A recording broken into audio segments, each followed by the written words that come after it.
I mean, just straight out. The first thing I want to ask you is, did you kill Nolan? All right, Warren, we had a chance to get to know each other over the last, 2 days, went out to Horn Island. So I've had an opportunity to talk to you about a few things, and the things that you've told me have literally blown my mind. But the world haven't had a chance yet to hear your story, to hear Nolan's story through you, through his friend. And it's not just you, it's a bunch of y'all. But, you know, some of the other guys were afraid because of the threats and the violence that's been threatened against their lives and all of the above. But you decided that you wanted to take this bold step and give a statement and, you know, get your side out here. And I want to start at the very beginning of all of this and ask you, what was your relationship like with Nolan? Who was he to you? Nolan, I could describe Nolan in a million ways. I mean, Nolan was not just a best friend of me, but he was a brother. I grew up through elementary, middle school, high school, and even our freshman year of college. You know, we talked on the phone all the time. We were really close friends. And I mean, Nolan was like a brother to me. And Nolan lit up every room he walked in. He always had a smile on his face. He always had something good to say. I've never seen Nolan get in an argument with somebody and say bad things about someone. You know, there's a lot of people that talk crap nowadays, and Nolan was never that person. Sweetest soul ever. And I mean, I had a great relationship with Nolan. I've never got in an argument with Nolan. We were super close, and I've never said or will ever have anything bad to say about Nolan Wells. Yeah, and you guys, you said you kind of grew up together. Mm-hmm. Did you know his mom, or how was that? Because I saw in the media where it appears that she may have said, at least I saw in part, that she said as if she didn't know any of you guys. Right. Well, Nolan, a lot of the times it was at like my house and at my buddy's house. We never went to Nolan's house and hung out. I mean, and my friend group's very, very tight knit. I mean, we hang out every day when we're back home from school. In high school, we hung out most weekdays and every day on the weekend. And I mean, we were never at Nolan's house, which, you know, there's nothing wrong with that. But I met his father, and I mean, in 8th grade, that's when Nolan and I like got really close. It was COVID year, and we were in class all year long together, me and a couple of my buddies, and Nolan and I just got super tight because we'd get a Waffle House once a week together, eat, and I mean, we were just super, super close. But his dad would swing by Waffle House, you know, and like, you know, hang out around us, but never you know, I was never around Nolan's parents a lot, but I mean, that didn't change our relationship any. Nolan and I were still just as close, and he was just as close with my friends as, you know, anyone else. So. And walk me through the day of 4th of July where you guys were all going out. Right. This seems like something that I would assume that may have occurred more than just this year. Yeah, of course. Was it something that you guys did more than just this year? It's a 2-part question. I want to know, is it something that you guys typically did together, that you hang out often in this fashion? And then I want you to then walk me through 4th of July this year when the incident happened. Okay. You know, being from the Gulf Coast, there's boating and fishing is very, very popular. The 4th of July,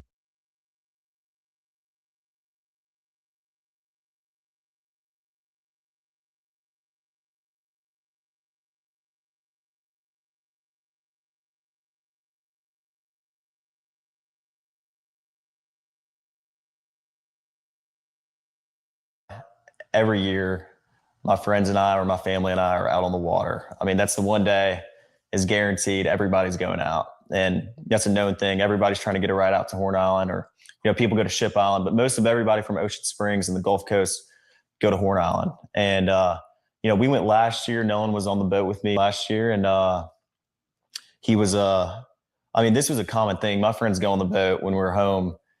Very, very common. That's what we like to do. My friends like to fish also, and like to go on the boat, not just fishing, but like to go on the boat, like to go on sunset cruises, like to do it all, you know, on the water, you know. And I mean, Nolan loved to do that too. I mean, he was not like he was just like everyone else in our friend group. He loved to go on the water and, you know, have a good time with the guys. And that's what we did a lot. But 4th of July, everybody was out there. Like I said, like Nolan was always trying to go on the boat, trying to go out there with us. And he was always welcome to come. Nolan was always out there with us. And, but started 4th of July, you know, my buddies and I had talked about this week's upcoming, you know, everybody's very, very excited for the 4th of July from down here. Like it's a big thing. It's a big deal. No, so what I was saying was, I don't know, from what I'm hearing, it doesn't seem as if they were good friends. That's what I'm hearing. Maybe I'm wrong.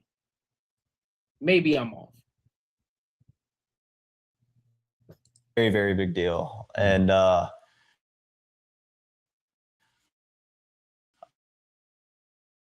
mean,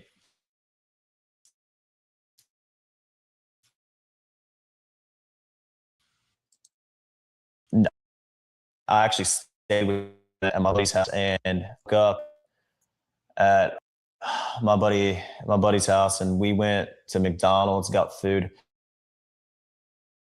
came back, and the boat was already hooked up to my truck. My buddy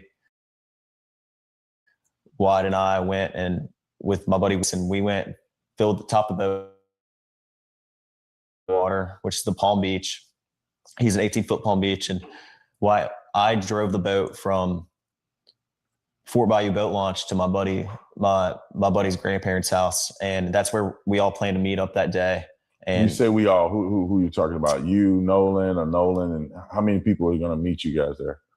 We had roughly 20 to 30 people coming on 3 separate boats with us. And so we were all following each other out there as one big group. You know, it wasn't just me and Nolan and a couple other of my buddies. There was 20 or 30 people spread out where we all. I got a question though. Do y'all think it was, now shout out to Brandon Tatum and, you know, his platform, but do y'all think it was necessary for him to bring them on? I'm curious. I'm just curious. I'm not saying right or wrong, whether I agree or disagree. I'm just asking. Do y'all believe that he should have brought that kid on? Because let's be 110% honest. Standing on the outside, looking at this from an objective standpoint, it don't mean anything, because I believe that people still gonna believe what they're gonna believe at the end of the day. Even with what I'm hearing with the autopsy, it sounds like a nothing burger, and it's not what everybody thought it was. And yet I'm pretty sure people are still gonna, you know, they're gonna throw out the conspiracy theories and everything that comes with it. But y'all let me know. All met at the dock before, and then we departed to go to Horn Island. It wasn't just a couple of us. I mean, there were so many people, we had to split up between 3 boats, and we all left and all got there at the same time. Yeah, I just want to make sure that's clear, because the statements that are out there made it appear that it was just you, Nolan, and probably 2 or 3 other guys, and y'all are the only ones that. Here's the thing. Even if I didn't see the whole situation, like, let's keep it a buck. Even though I didn't see the entire situation, I still figured that it had to be something more than what everybody was saying. Because again, it's easy to say it was racist because, oh, you in Mississippi, one of the heart of where racism came from, right? So it's easy to say. Then on top of that, nobody already knows that anytime it's a black versus white, it becomes the thing, right? And so, to be honest, I don't even think that Buddy needed to even come on here and try to defend himself. I don't think that was the case. But hey, you got to save face one way or the other, whether you did it or didn't do it or had something to do with it or not. You got to get on there and save your face. But ultimately, though, let me know what y'all think in the comments. Let me know what's your perspective. Are you looking at it from an objective standpoint? Do you believe what he's saying right now? Do you think there's more to it, or what? But just make sure you like, comment, and subscribe for the algorithm. Make sure you hit the bell notification. Listen, if you enjoyed this video, be sure to check out either of these 2 videos right here. And make sure you share this post with your friends and your family. Let me see the look at. You hear me fine? Yeah, I think it was off. I think it was off for a second. I had it off for a second. My good people. Listen, make sure you like, comment, and subscribe for the algorithm. Make sure you tap into the Patreon. Link is in the description, and I will be pinning it in the chat as well. We'll be pinning it in the chat as well. Matter of fact, while I'm talking about it, let me go ahead and do that now.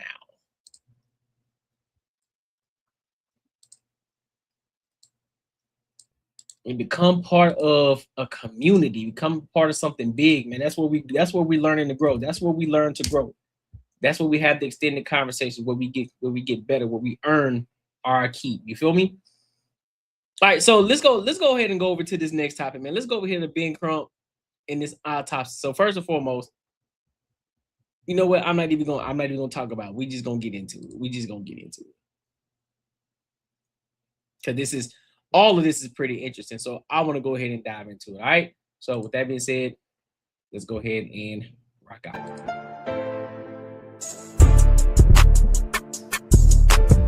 We are watching.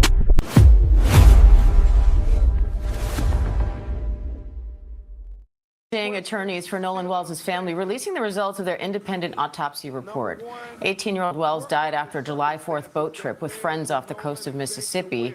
His body was recovered on July 6th, and authorities say they believe he drowned and that there was no indication of a crime.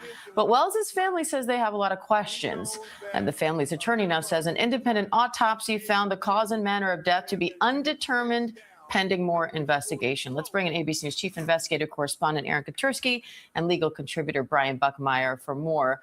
So, Aaron, walk us through Ben Crump's arguments here. Why release these results if they're saying they don't have a result without more investigation? Because he promised they would, and the family ordered it, and this is an expectation. They want to keep the case in the public eye. They want to add pressure to Mississippi authorities to conduct what they've called a fair and thorough investigation.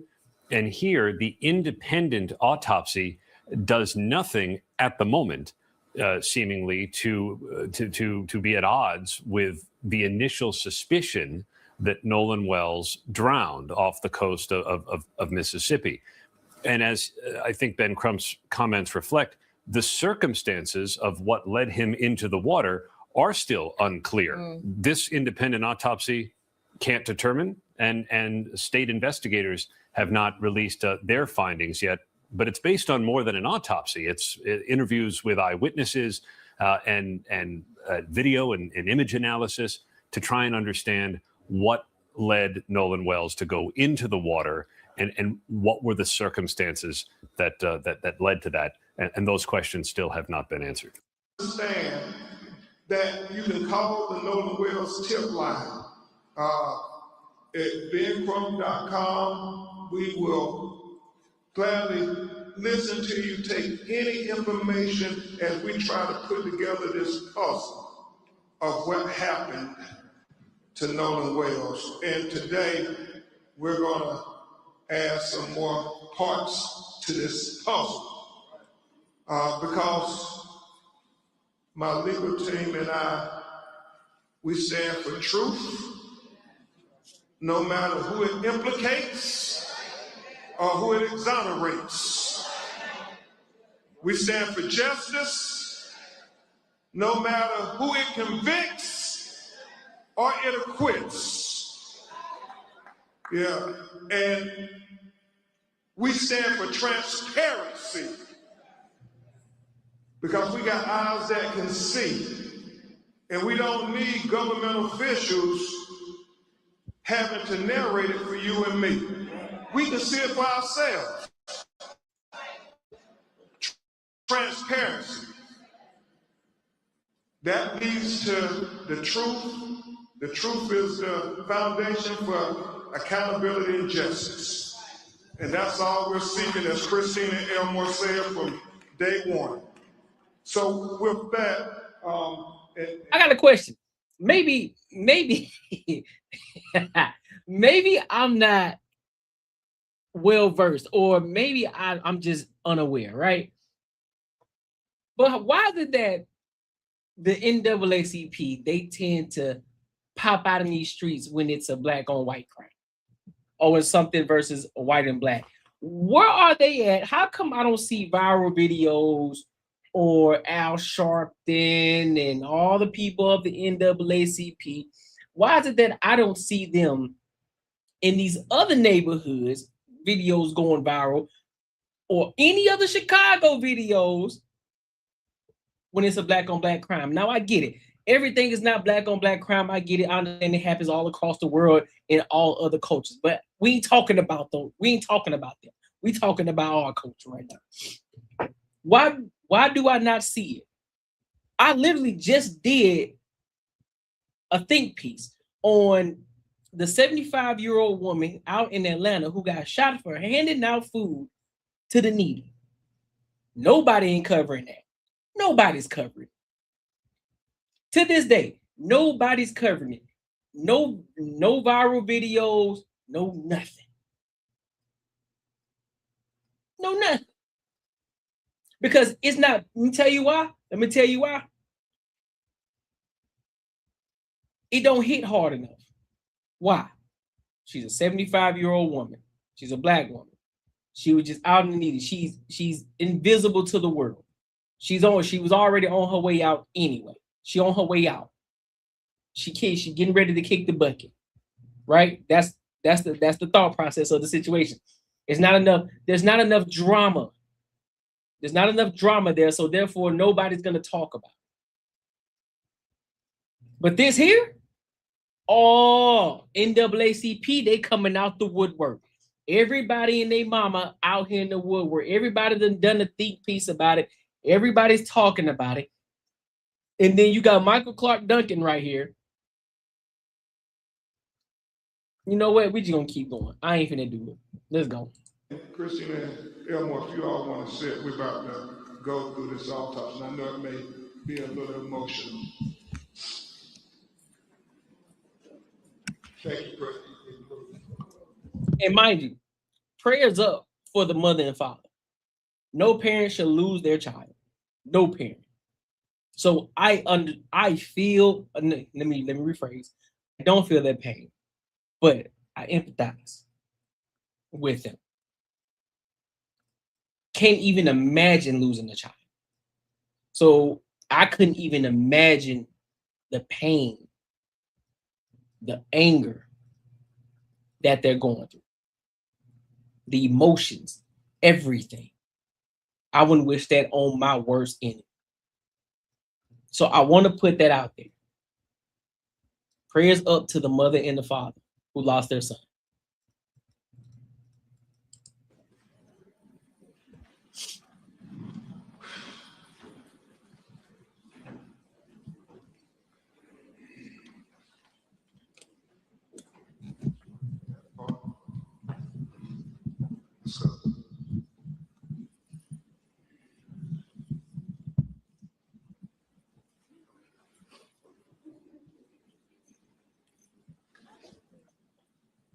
Y'all still wearing, hold up.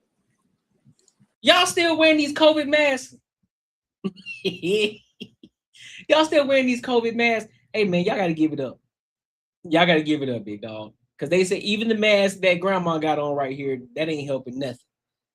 That ain't helping a thing. Go ahead and throw that thing in the trash, grandma. That mask ain't working, man. As we begin to present the preliminary findings of the autopsy, we want to especially thank Mr. Colin Kaepernick for not making it robbery to pay for the autopsy.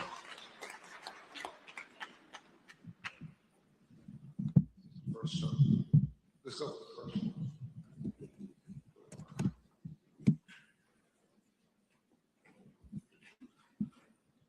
So,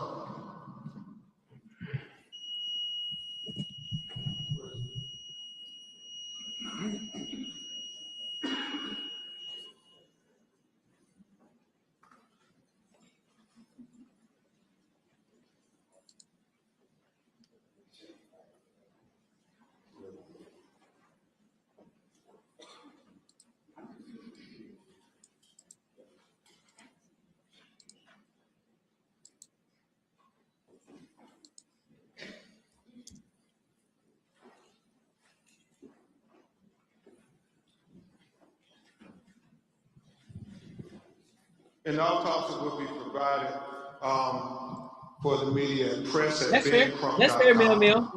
Listen, that's fair. I understand it. And so, Mr. Jones, keep down. I'll read this.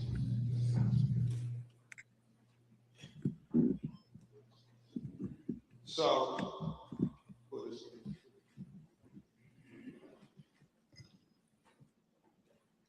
So, Dr. Roger Mitchell, board certified forensic pathologist, performed a preliminary report on the death of Nolan Xavier Wells.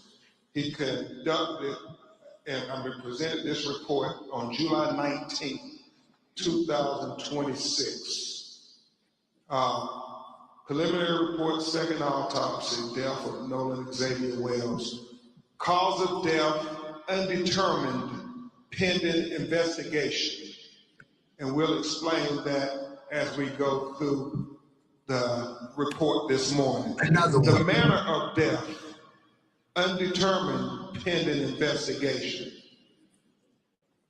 Statement of examination. This forensic pathologist was retained to perform a second autopsy examination on the body of Nolan Xavier Wells. Name of decedent, Nolan Xavier Wells, age 18 years old, race, black, gender, male, date of death, unknown.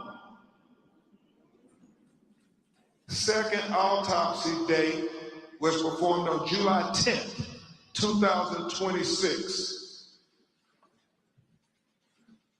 Preliminary findings, and this is significant. Focal area of red discoloration in the soft tissue of the back of the head, the occipital region.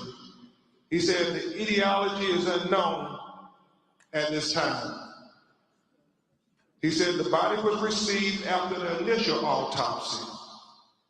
He said the body had marked decompensation. He said coronal incision of the scalp, brain removal, Y-shaped incision of the anterior torso, and he talked about the organs being removed, as is common, accompanied in the body cavity.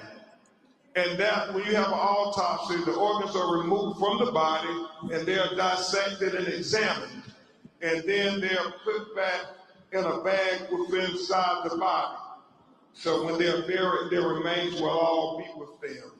But in this occasion, if there's going to be a second autopsy, then the organs are put in the body cavity so the second pathologist could be able to examine the organs as well. Very significant for Dr. Mitchell was that the anterior inner neck structures were absent, not received with the body. And we'll explain that in just a minute. And then it talks about the additional perform. This is exactly what I'm saying, Mel. I wish, because man, this is atrocious right now. This is atrocious right now. The additional procedures performed during the second autopsy, and we'll go into the paragraphs on that there because he explains it better in his narrative. So where's the first page? But my thing is, I got a question though. I have a question. Why wasn't the actual doctor that did the autopsy on Nolan Wells? Why wasn't he there, or she? I think it was he. Why wasn't he there? Now I'm not finna get into the conspiracy theories. I'm just asking the question. Why wasn't he there? Was there anything in regards to he may have had something else that was pressing, or he had another autopsy to do, emergency? Why wasn't he there? to give the full report so that way people can understand, because man, whoo, this man being Crump, you can get lost. You can get lost real quick. Discussion, not the diagram yet. Diagram, okay.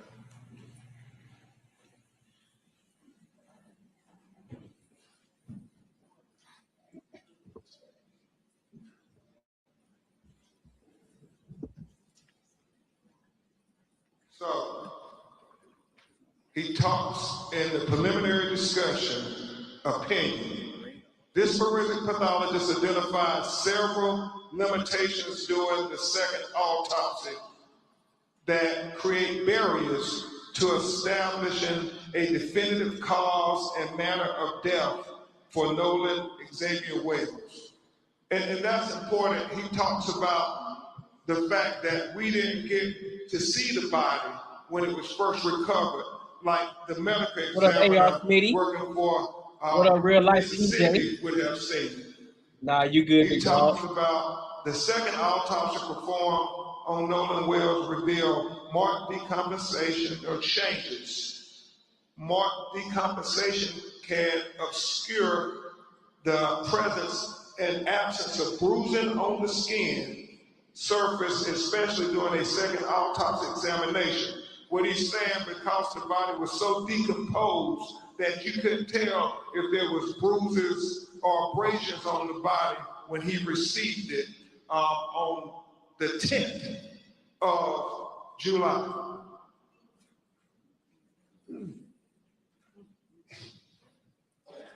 For these reasons, additional dissection procedures not performed during the first autopsy examination were performed to rule out potential blunt force injuries responsible for the death. These procedures included facial dissection, posterior head and neck dissection, dissection of the ribs, the pelvic, dissection of the subcutaneous and deep soft tissue, dissection of the back, the buttocks, the arms, and legs. He did all of this to rule out things. He ruled out there were no fractures or deep tissue injuries identified.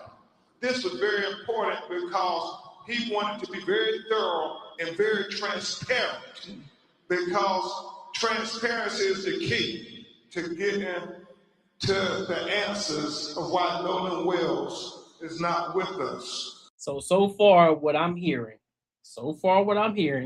is that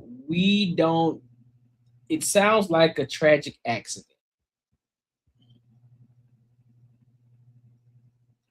It sounds like a tragic accident.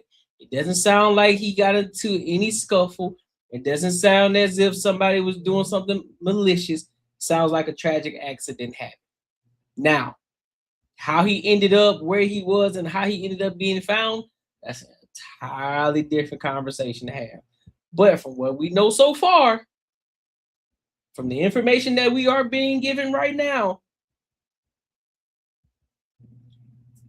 we can't sit up here and say that it was racially motivated. We can't say it. I get it. It's in Mississippi. I get it. Some of y'all swear. Some of y'all swear up and down it had something to do with the white man. That ain't what we're being told right here. That's not what we're being told. We're being told from he doing a thorough autopsy, being thorough, making sure that he paid attention to every little detail as possible. Still hadn't found anything that could relate to or point to somebody doing something malicious to Nolan Wells.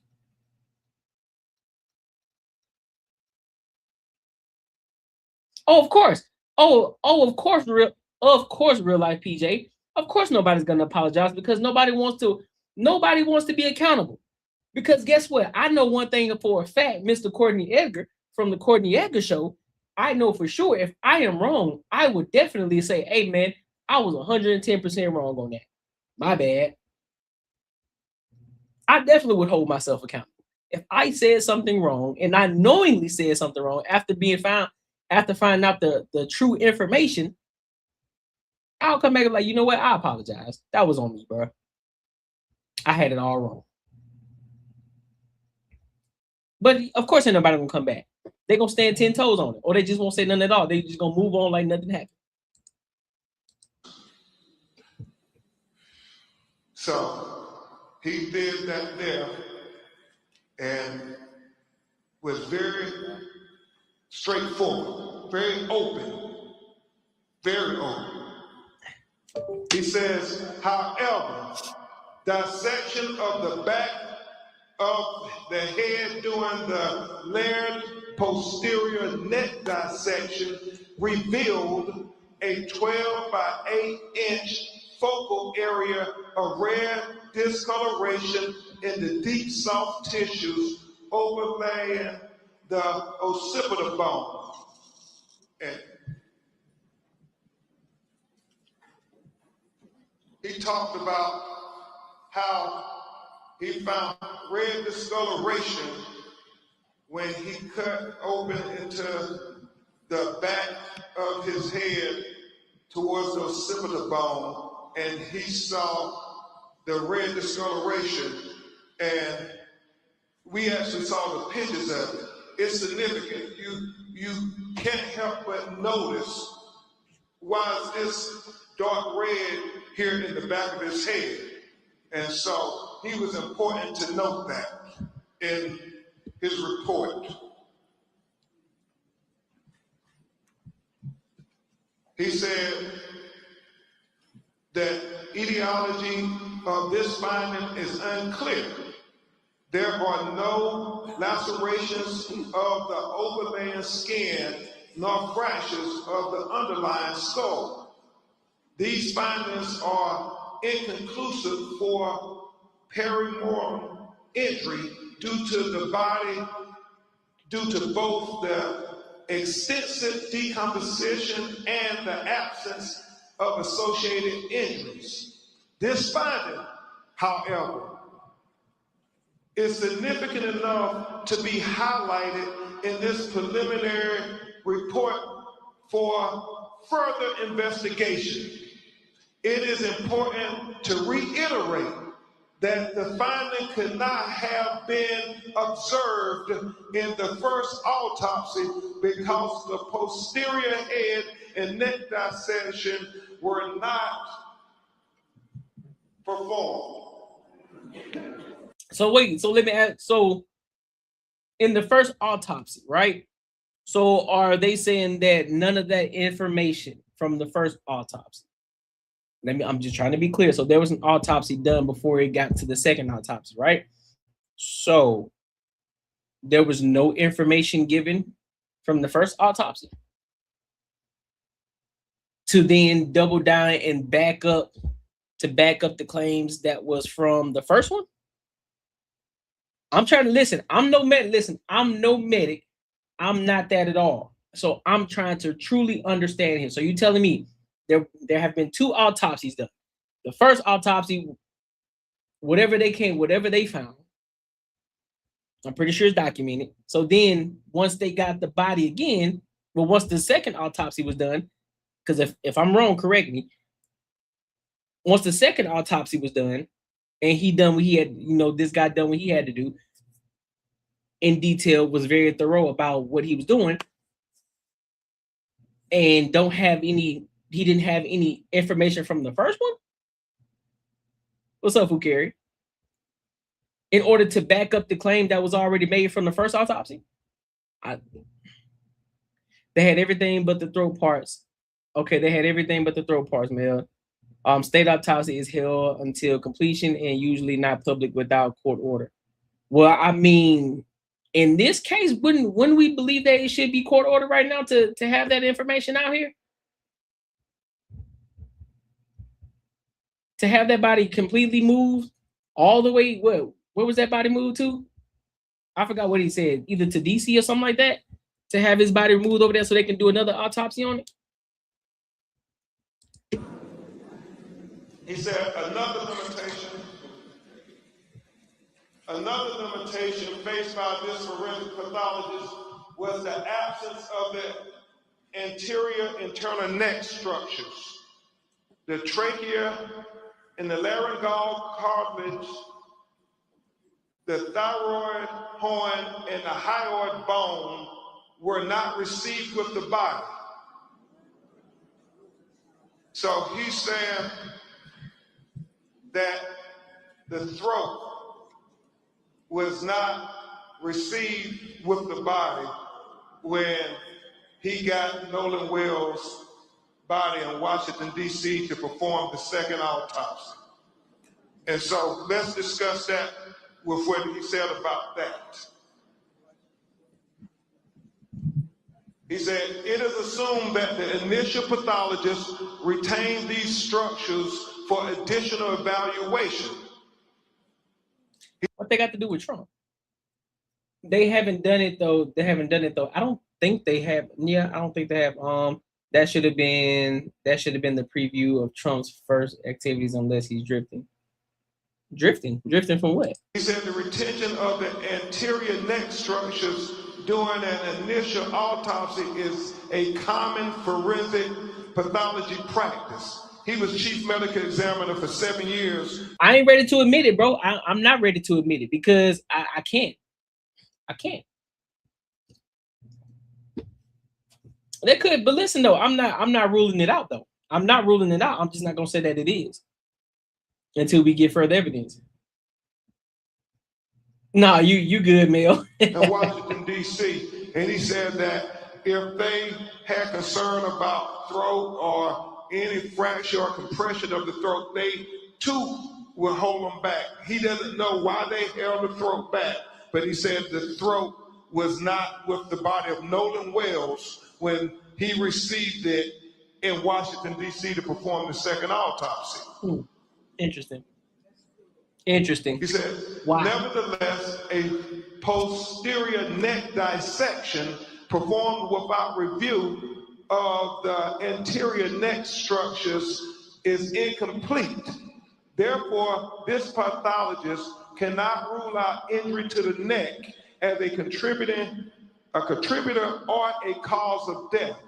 He said he would need to have the medical examiner in Mississippi allow him to review the throat. That's why he said his autopsy is undetermined pending investigation. Remember, it's about transparency. That's what I'm saying too, real life PJ.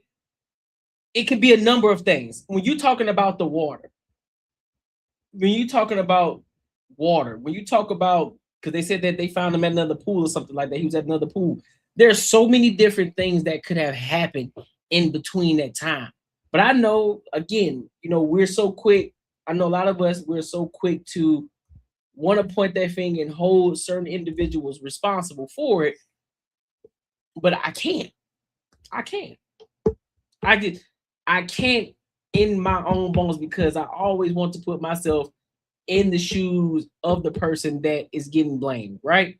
Because if I know I didn't do it, I would hope the public and people be like, nah, you know what? I'm not going to judge them until we get the full proof and evidence of everything. Because I know I didn't do it. Like, I didn't do nothing, bro. But I get it. Everything seems to line up towards me. Everything seems to line up towards me because they were with me. Everything happened. We were at this party and they were supposed to be with me. And boom, next thing you know, this person get found messed up. But I had nothing to do with it. So that's why I'm saying I can't personally do it. I can't do it. I can't.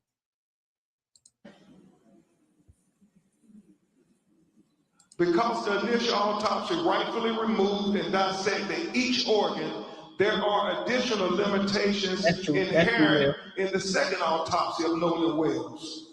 The most significant of the limitations was the inability to directly observe the airway and the lungs for water and directly observe the stomach for gastric contents. He said it is very significant as to what the initial forensic scientists who got to review the body when it was recovered. We have heard from our call center people saying the body wasn't waterlogged. Well, we need to know those things. But unfortunately, because the body was decomposed and the organs have already been dissected, those are things we can only get from the initial autopsy. So therefore, again, the manner and cause of death is undetermined until further investigation. We are hopeful that the Mississippi Medical Examiner would give Dr. Mitchell an opportunity to see their photographs and their observations. That's what I'm saying. That's what I'm saying. Why didn't they get a physician up there?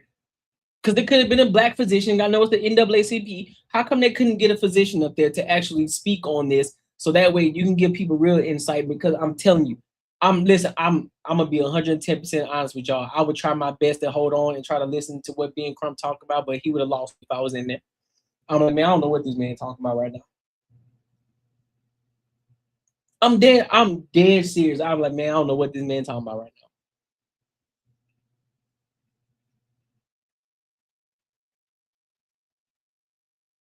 Should have got him. Listen.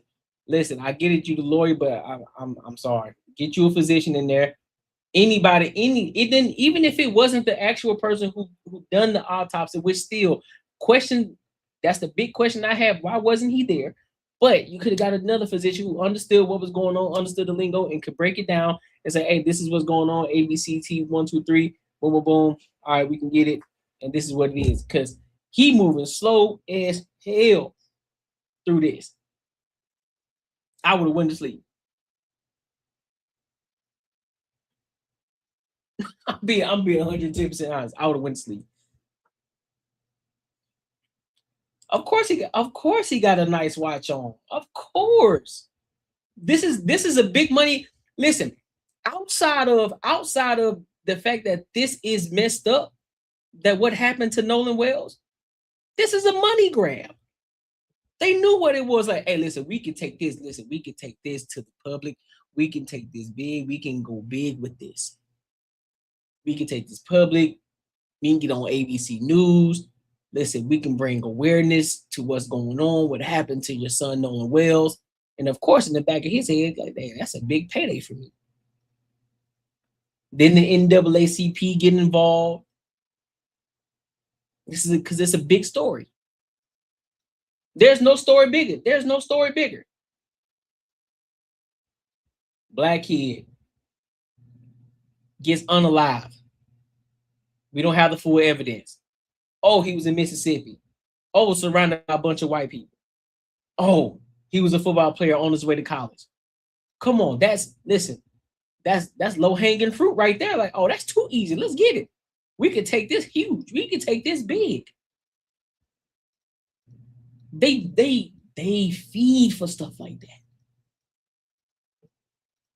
I ain't seen Al Sharpton in months of Sundays with everything else that's going on out here in these streets. All the other topics that we have covered, I have not seen Al Sharpton nowhere.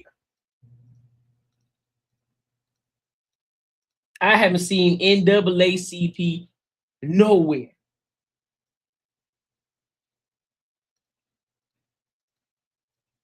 But here they go. Big story, potentially racially motivated, which some of us are like, nah, I don't know what it could be. It could be anything, but of course we can easily play on it. And that's exactly what they're running.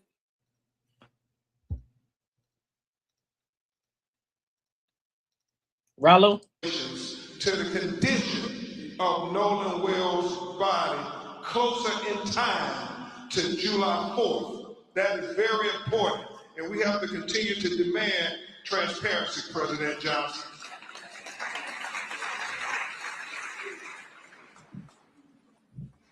In addition, the original toxicology results have not been received. It's at 150 carat. Listen, well, here's the thing. Yes, I think the parents deserve it. I'm going to be 110% honest. The parents deserve it. 110%. Even 150K, that still cannot replace their son on any level. I'm gonna be 110% honest. That still can't replace their son at all. But that's what's up. At the time of this report, and we continue to wait for the toxicology to come back, because again, that will be part of the investigation into Nolan Wells' autopsy by Dr. Mitchell. It is significant to know that there's many things that go into toxicology that only. Hey, hold on, y'all. I'm gonna keep playing, but don't he sound? Y'all remember what was the Roscoe Jenkins? Y'all remember the movie Roscoe Jenkins when with Mike Epps? You know, Mike Epps was mocking Michael Clark Duncan. He was like, "You better, you better." What? How you say it? What you say?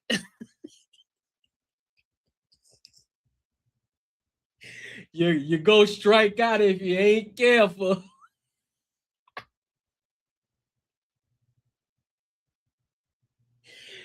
Hey, he's not just like Michael Clark Duncan, bro. I swear he just like a lighter voice.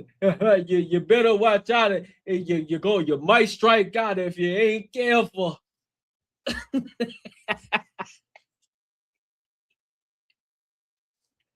Green Mile talking dude, bro.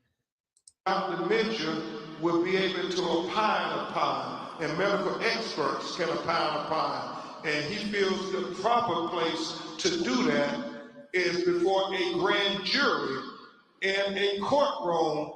And so we would hope that the district attorney would present Dr. Mitchell before the grand jury as well.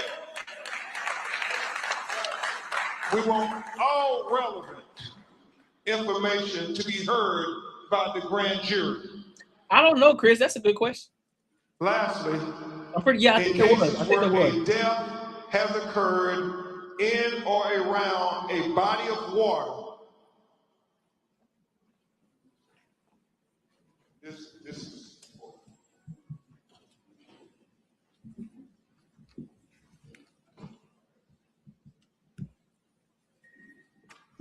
Lastly, in cases where a death has occurred in or around a body of water with suspicion of drowning, it is important to confirm how that person entered the water. This is the crux of the matter. This information is especially important for those deaths of persons who can swim. As in the case with Nolan Wells, at the time of this report, this forensic pathologist does not know the condition of Nolan Wells. He did not know whether he was conscious or unconscious when he entered the water. He said that would be significant. He said he did not know whether he was forced into the water or unforced into the water. So yeah, that's my question. Why would they hold back? Why would they hold back any of the organs during this autopsy? Why would they hold back any of the organs?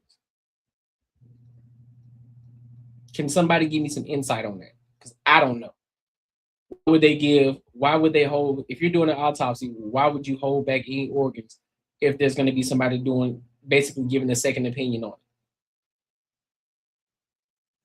Why would you hold that? Why would you hold back any of that?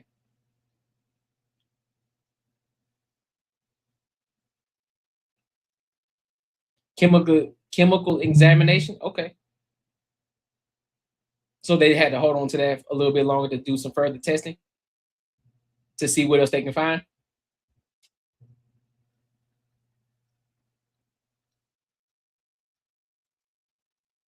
He said that would be significant.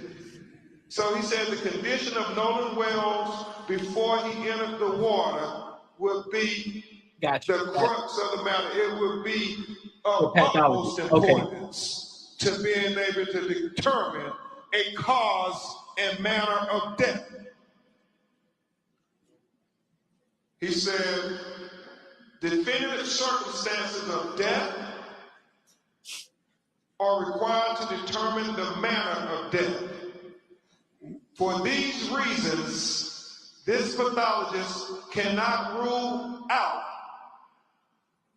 and let me really call your attention to this. For these reasons, this pathologist cannot rule out if any intervening non-accidental factors contributed to or caused the death of Nolan Wells.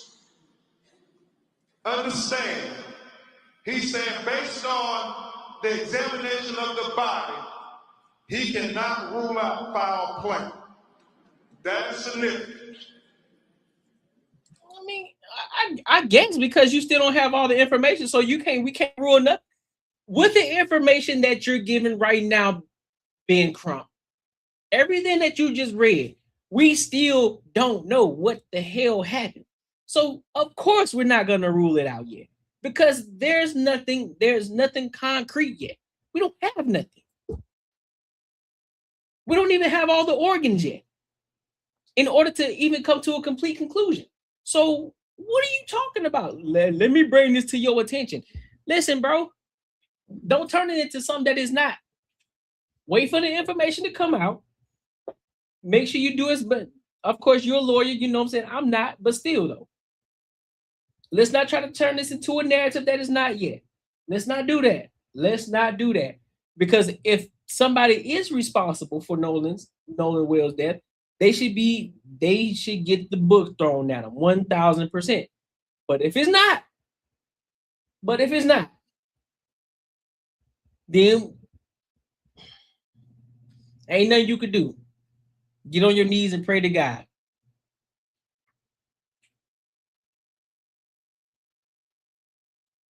And you ain't gonna be able to point the finger at nobody. It's just a tragic situation. So we don't know. Until that time, until that happens, until we get further information, until we get further details on what happened, until we get those organs, it's still gonna be we don't know. Inconclusive. We don't know.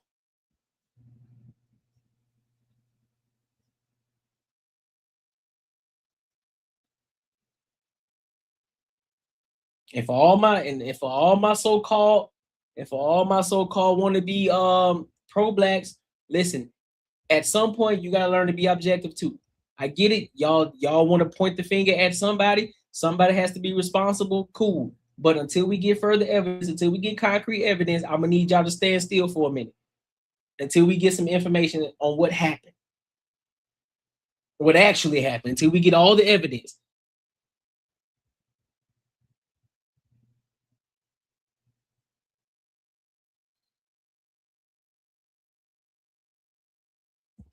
Hey, that's a fact. That's facts. That's facts, Mel. That's facts. Said, but Mississippi NEU has a history. But see, I get it. I get it. They have a history. Every state has a history. Every state, every city has a history of some wrongdoing or something going lost or somebody, a wrongful death, a wrongful conviction. That's all across the board.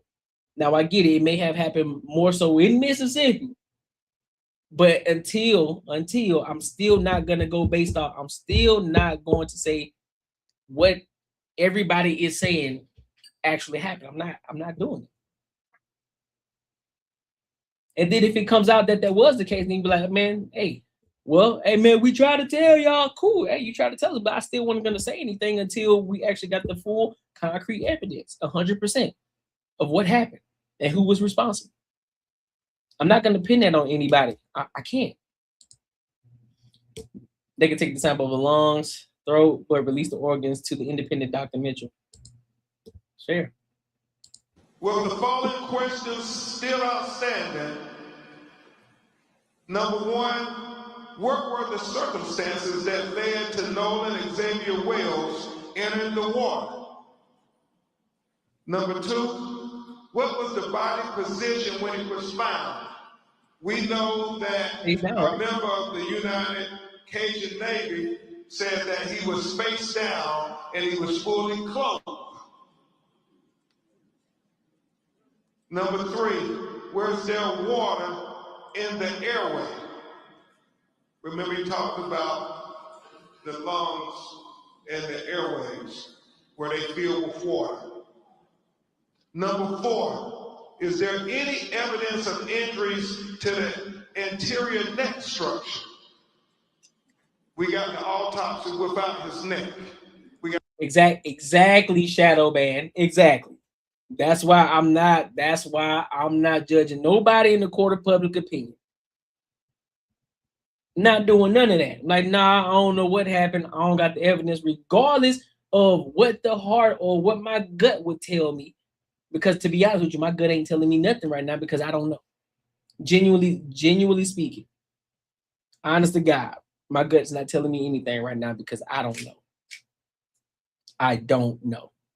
I genuinely don't know. Truly don't know. Number 2 hours after they pulled his body out of the water, the sheriff basically said there was nothing to see, no foul play. Well, yeah, they may have. Again, that's what I'm saying. 2 hours, yeah, 2 hours later, no foul play. But I mean, if you don't see anything right then and there, so I mean, you can't rule it out as that. If you don't see anything, it's foul play. Because I'm pretty sure there are indications. I'm pretty sure when you look at the body off rip, as you are the police officer, right? I'm pretty sure you're trained to see certain things to notice that, okay, there had to be some sort of foul play here because of X, Y, and Z. I see markings here. I see this going on here. But if there's nothing there, then we can't. You have to go based off of that until we get further evidence that proves otherwise.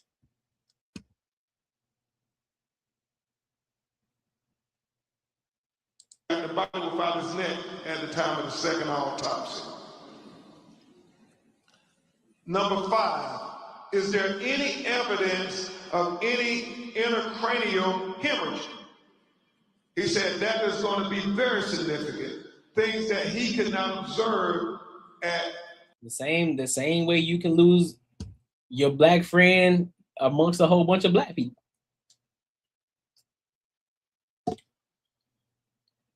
It happens. It happens. When you have so many, because he wasn't the only black person there. He wasn't the only black person there. There were other black folks there too. And when you at this little island, it wasn't just like it was just 20 people or 15 people. There were a ton of kids out there. So it's easy to get lost. It is easy to get lost because guess what? They're doing their own thing. They talking to people. They're engaging with other individuals, trying to holler at girls. It's summertime. They're doing what they do. So yeah, it's easy, especially and then on top of that, when you add alcohol, because I'm pretty sure that they were drinking too. When you add alcohol to the equation, that's even easier. It's even easier to get lost. Autopsy that the initial medical examiner would have been able to observe. But I will say this because I said it before. I'm not leaving without my friend. If I came with you, y'all leaving with me. I'm leaving with the same people I came with. Regardless, I don't care if you're trying to holler at Shorty. I don't care what you're doing. Hey, fam, we got to go. It's time to ride. Nah, bro, I'm going to stay. No, dog. Hey, listen. If you want old girl, if you trying to get old girl, you better get a number 9, hit her up later, bro. But we got to ride. I'm not finna leave you behind because ain't no telling what can pop off. And then next thing you know, I'm going to be the one that's going to be feeling guilty if something happened to you because you could have came with me. Nope. So let's ride. Holla at Shorty later, man. Just get a number real quick. Why you over there caking so much on her anyway, man? Get it in like you finna bust her down right there in the middle of the floor anyway. Get a number and hit her up later. Number 6 was the composition of what was the composition of the stomach contents. He talks about that being important because when was he found How long had he been in the water? How long had it been since his last meal? All those things become relevant factors when you're trying to do a thorough and impartial autopsy. And number 7, what are the toxicology report findings? He said the best classification again for the cause and manner of death for Nolan Xavier Wells is undetermined pending investigation. This forensic pathologist reserves the right to review and incorporate additional forensic pathology information into his opinion as it becomes available. He says, the above opinions are expressed to a reasonable degree of medical certainty. Dr. Roger A. Mitchell, July 19, 2026. So at the end of the day, it's a nothing burger for right now. As of right now, it's a nothing burger. There's nothing that we can determine. There's nothing that gives us the evidence that says exactly what happened. We are still on the fence with this situation.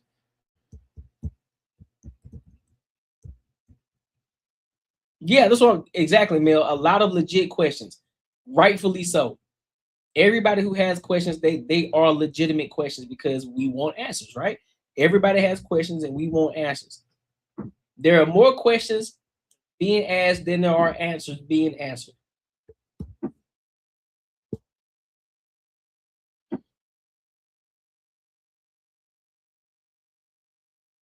Exactly. The kid won't get the rest in peace at all.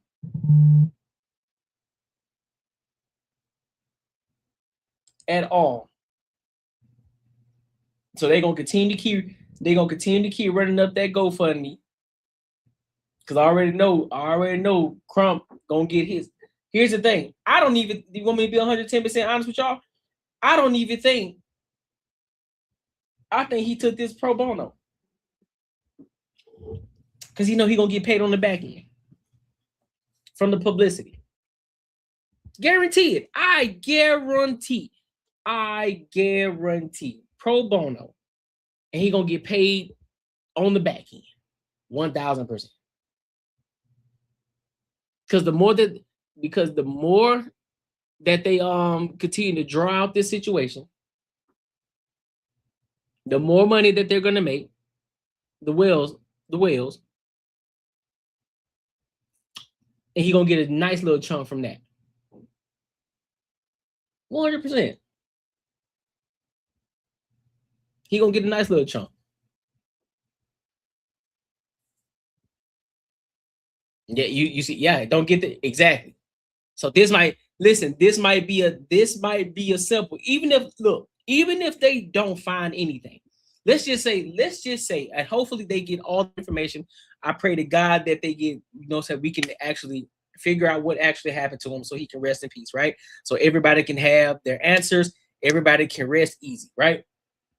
But if nothing happens and they just say, listen, we just gotta name this inconclusive, we don't know. We just gonna call it well, what do you call it? A tragic death. He gonna still have a big payday because of the publicity.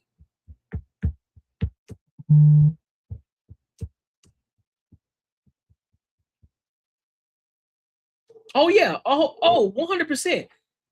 This gonna go on for about another month or so, maybe 2. 100%. They're gonna draw this out for a long time. Just look at the videos. There weren't but 4 black folks on the island of 500 whites. Nolan stuck out like a sore thumb. I think I'm not being naive. I'm being honest. You think so? You're gonna sit here and tell me that you around 500 people. I don't think you understand how big or how many people 500 people are. When you then add in alcohol, when you then add in people doing many different things, when you then add so many different people around you, it's not like you in the skylight, you're able to see everybody, see them. the entire circumference of everybody. When you're engaging with other people, when you're having fun, it's easy to get lost around 500 people. It's easy because people are doing their own thing. People are engaging. You can easily get lost, regardless if it's 500 white people and there's only 4 black people. It's easy to get lost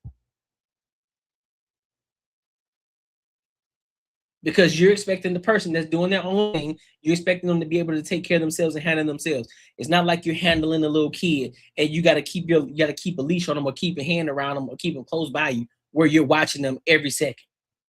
That ain't the same thing. So it's not being naive. It's just it's reality.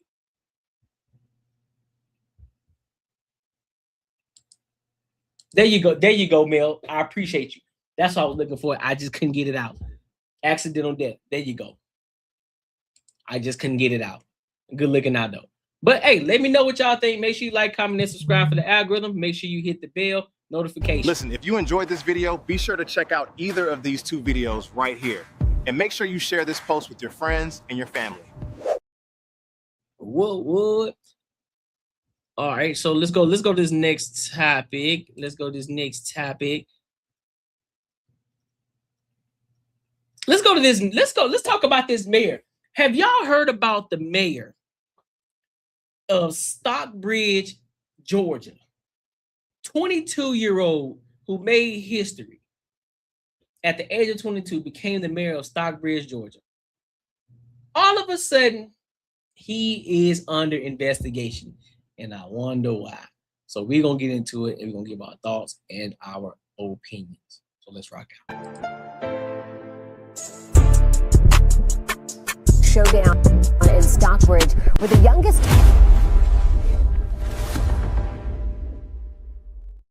Showdown in Stockbridge, where the youngest mayor in the city's history is now under investigation.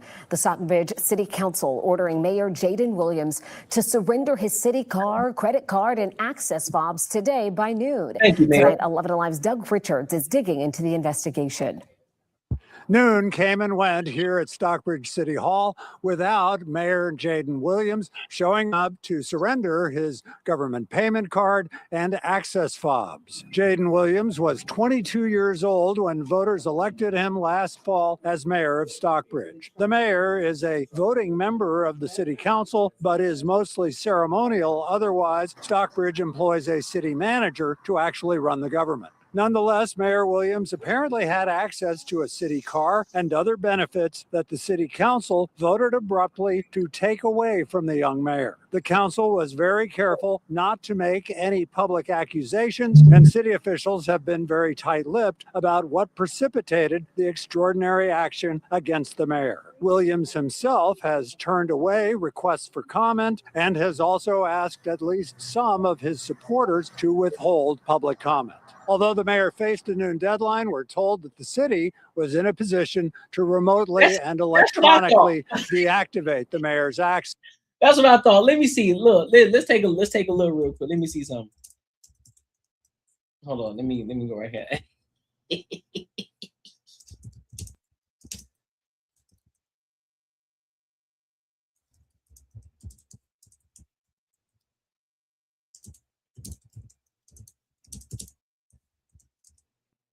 Let's see. So in the United States, there is no single federal minimum age for mayors. Each city or state sets. Well, let me put it up here on the screen for y'all so y'all can read it too. So y'all don't think I'm just out here talking out the side of my neck. So it says, in the United States, there is no single federal minimum age for mayors. Each city or state sets its own rules. However, most jurisdictions follow a state level age requirement for elected municipal offices. So easily you can be 22 years old and the mayor of a city. So out here in Arizona, where I'm at, some states like Arizona set minimum age for mayoral candidates at 25. So if you're 25 years old, you can be the mayor of the city.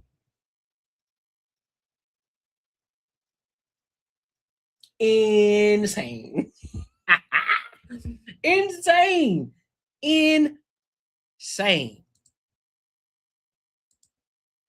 Insane. Access to city facilities, city cars, and other city payment systems. In Stockbridge, Doug Richards, 11 Alive News. An independent investigator is now looking into how Stockbridge's mayor spent the city's money. Members of the city manager staff started asking questions after they saw the numbers. Those questions led to the city council passing a resolution which took away Mayor Jaden Williams' access to certain perks, including fuel and credit cards. The mayor pro tem spoke with Atlanta News First, saying that these actions do not necessarily mean the mayor did anything wrong. Outcomes could be nothing.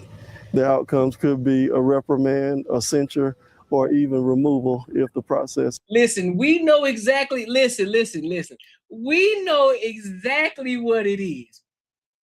You're a 22-year-old mayor. You dang near got the key to the city. You got your own car, and you got your own car too. That taxpayers are funding. Oh yeah, at the age of 22, you balling out of control. You got to scratch the itch. You got to scratch the itch. At 22 years old, listen, man, heavy is the head that wear the crown. Of course, he finna go out here and start spending money on egregious things. 1,000%.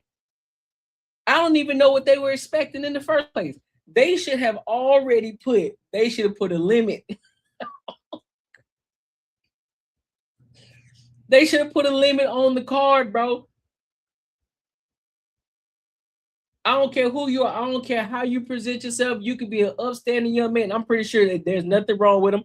I'm pretty sure he's a straightforward. I'm pretty sure he take care of business, but he's still a 22-year-old black man.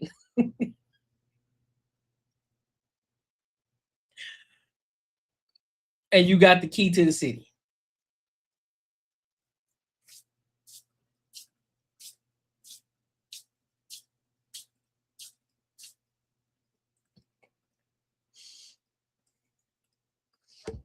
Got the key to the city, dog. Even at the age of 30, you become the mayor. You understand you got all these perks and benefits as the mayor of the city. What, man, you're gonna be enticed to do a lot of things. That's why a lot of mayors get caught up in their BS9. That's why a lot of them really want to stick to being the mayor. Like, listen, man, I'm good. Listen, I'm the king of my castle. I can do what I want. I get paid on the table as well as I got the keys. I got people driving me around the city. Boy, I'm telling you. He living a life as a 22-year-old. Can't nobody tell him nothing at the age of 22. You a junior in college. You a junior in college at the age of 22. He the mayor of a city at the age of 22. What you think he gonna do? What you think he gonna do? What would any 22-year-old do? Think about this.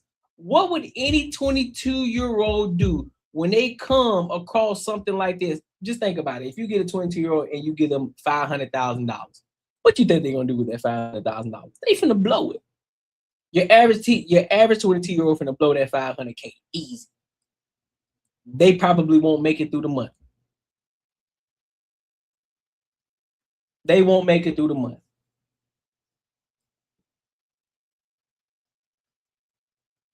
That's it. You feel me? Running off with all the money.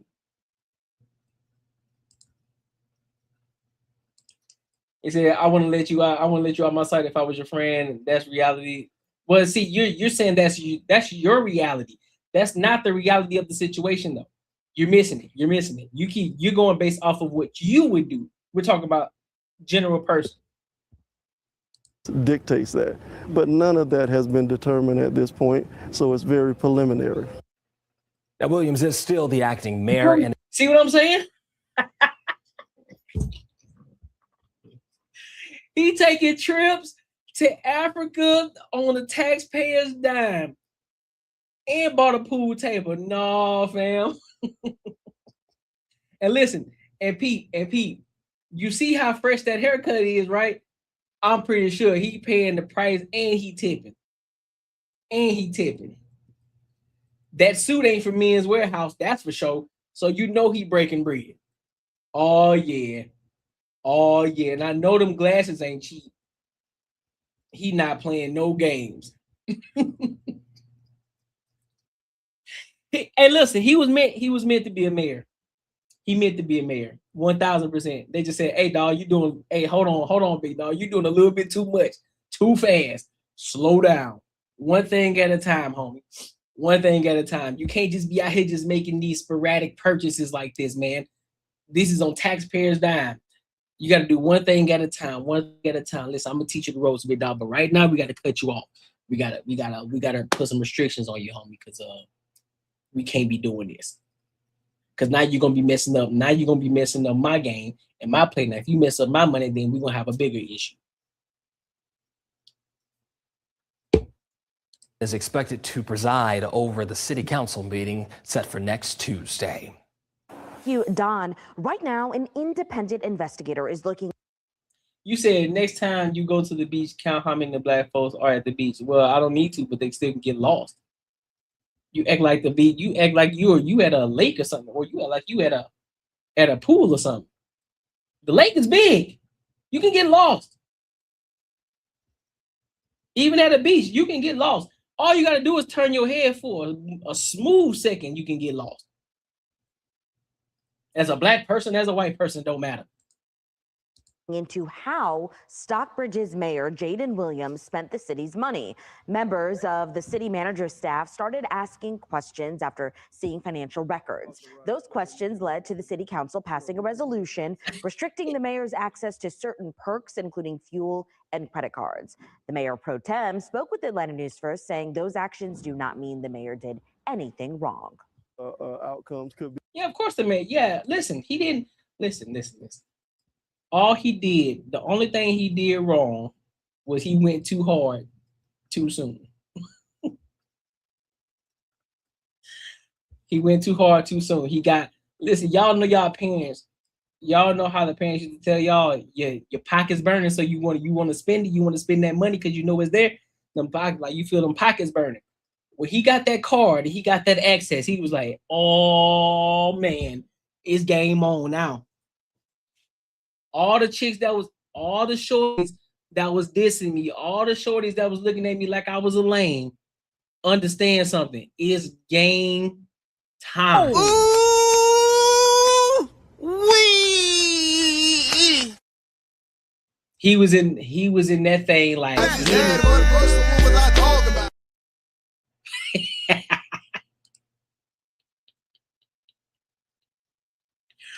That's what I'm saying. I don't even blame him. I get it. I understand it. I knew it was.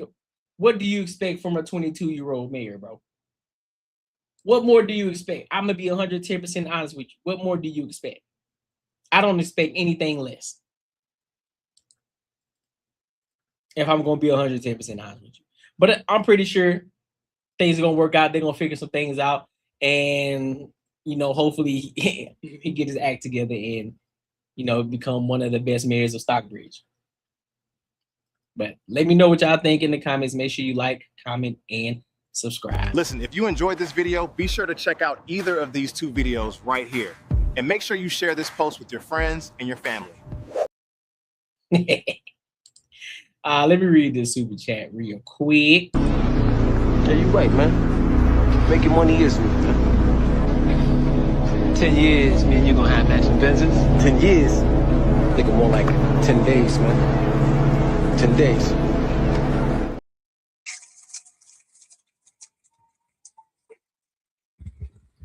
Shout out to Food Carry Fairy for the 2 gems. She said 100. Hey, I appreciate you. I appreciate you for showing love to the show. Per usual. What we got next, man? What we got next? Let's move on to this next topic. When I visit, let me say what you say. When I visit my friends in Queensbridge, New York, I trust my friend gets me home. Okay, cool. Well, trust your friend to get home. Listen, we all would trust our friend to get us home, but guess what? That ain't the case a lot of times. So, hey, it happens. I get it. So, but let's move on though. Let's move on. We passed that topic now. Let's move on. I get it. You say that you can't lose your friend, and I say that it's possible. We on two different sides of the aisle. You can't convince me otherwise.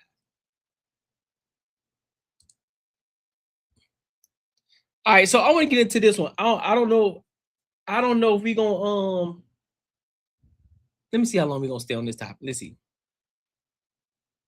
Guy says he quit his 9 to 5. Now he's struggling on YouTube. I'm curious. This is the real story of what happened. I am curious. I need to get more insight on what he's talking about. So we're gonna get into it, and I'm gonna give my thoughts and my opinion. So let's rock out.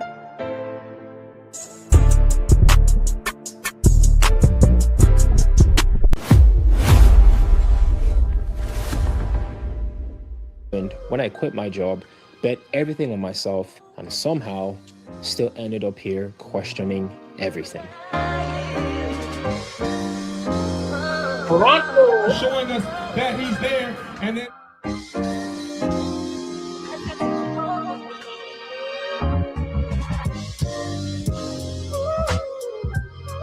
so let me take you back to how this originally started. I finished my MBA in 2023. Before that, I had an advertising degree. You know, the idea here is you get the degree, you do the job, you have a great career.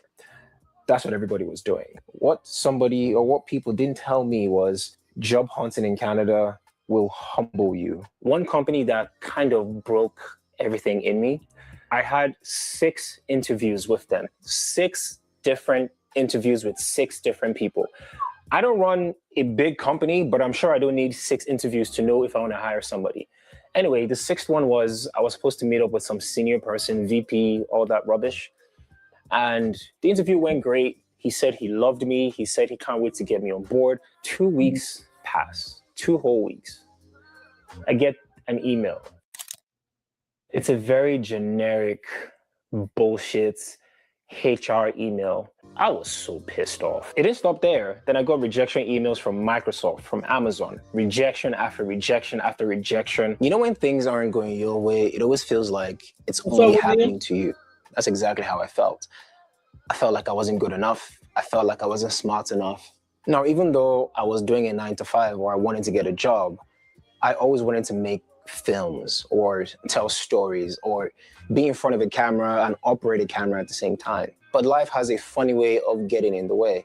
You need money to fund your dreams, so I needed a job to fund what I'm currently doing. August 2023, the channel was doing badly. Like, nothing was working. I was posting and nothing was happening.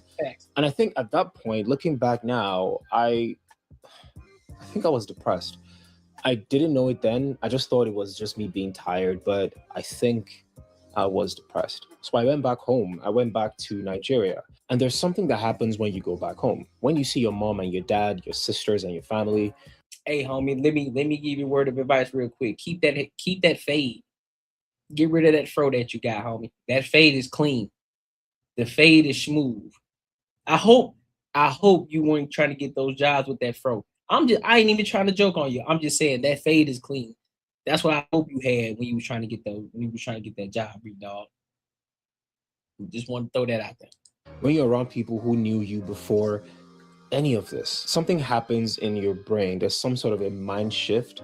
And I don't know how else to explain it. I just needed to be outside of my own head, outside of this city, outside of LinkedIn and YouTube analytics just for a while. And being home did all that for me. I came back to Toronto differently. I don't know exactly what changed, but something shifted mentally. And then Apple came out with...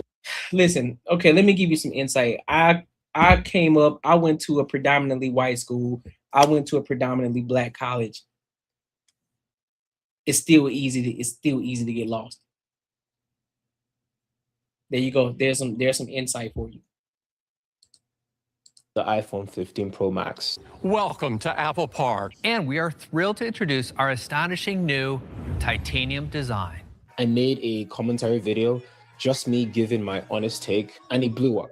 I got about 100,000 views in about 2 days, which is kind of crazy. And I remember thinking and telling myself, if this is something that happens like within the next few months, then maybe I do have something here. So I kept going. I watched the channel grow through the end of 2023. I quit the entire job hunt and I just went straight into the deep end. Got lost. That ain't the point though. I got lost. So I debunked your point. 386 videos. I want you to actually think about that. Let's see, his channel is doing, he's at 38K right now. He's at 38K. And this video in itself did 32,000. Number for a second. It's not a hobby. It's not someone messing around on the weekends. That is a full production operation running by one person, me. My week looked like this. I plan my videos a month or two in advance. Nice. Each week I work on the script, I brainstorm the angles, I figure out what I want to say. Tuesdays and Wednesdays I go out and get A-roll, and if I need B-roll for that device or product, Thursday will handle all that. Fridays for editing, and Saturday and Sunday is for uploading. I can't, man, here's my thing though. Here's my thing. I can't do that, dog. I can't. I gotta get it out there. You take a month before you post a video out there? A month? Do you know how many people are posting videos on a daily basis? Listen, I get it, man. I get it. Sometimes, you know, some people are more captivated by the quality of the video and perfecting it to the T in order to, you know, whatever his goal is, whatever his angle is in regards to potentially getting sponsorships or getting brand deals. I get it. And I understand it. But man, I'm not gonna wait no month to post a video. No.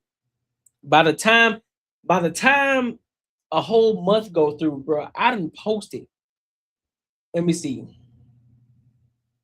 Anywhere between 20 to 25 videos in a month, I done already posted on a daily. So I'm posting 20 to 25 videos a day. Well, not a day, but a month. Crazy. I'm not doing that. Hey, thank you, Mel. I appreciate you. Mel. Every week for almost 2 years straight. Here's what nobody tells you about hitting certain milestones. When I hit 10,000 subscribers, and I want to be very clear about this because most channels never get there. Something about 80% of YouTube channels never reach up to 10,000 subs. That's not a small thing. That's actually very significant.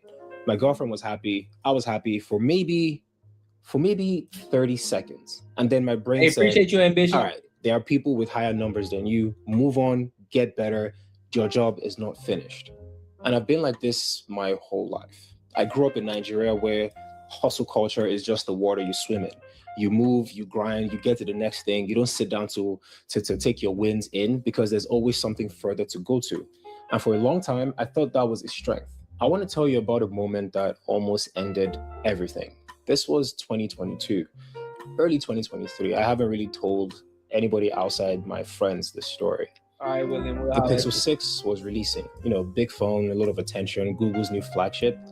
I made a video, I did my research, I put my work in, you know, to make sure that video gets out before the next day. I also noticed another creator I know made basically the same video, same concept, similar B-roll, same angle, and his took off, and mine it just didn't move. And I sat there thinking, what exactly do I have to do? I'm doing the same thing. I'm putting in the same work. Why is it working for him and not for me? I think that night I was done. Like, I'm fucking done with YouTube. Like, what is the point of all this? Nope.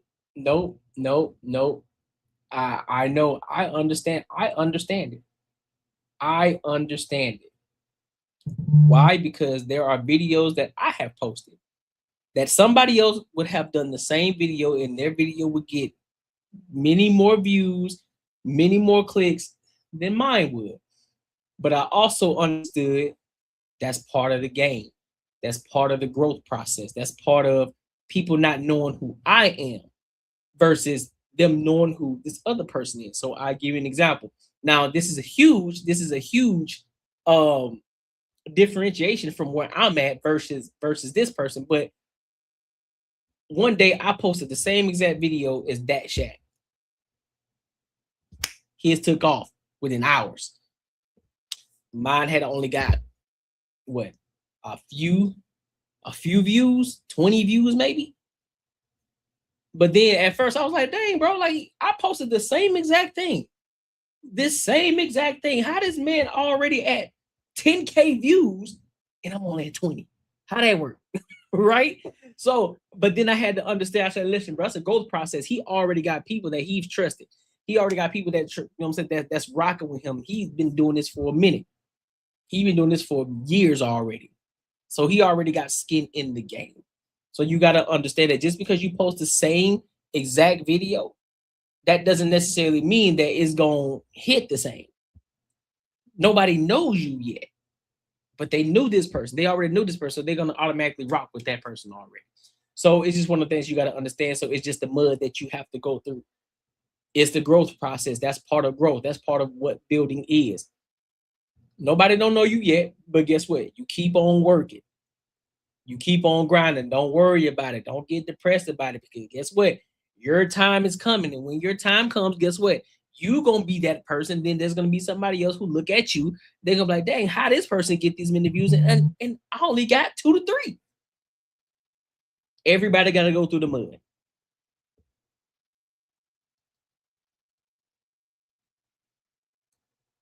No, don't do that.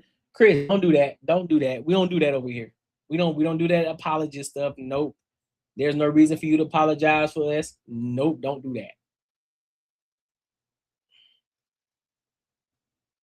Don't do that. Don't do that at all. I went to bed that night completely convinced I was finished. I woke up the next morning and said,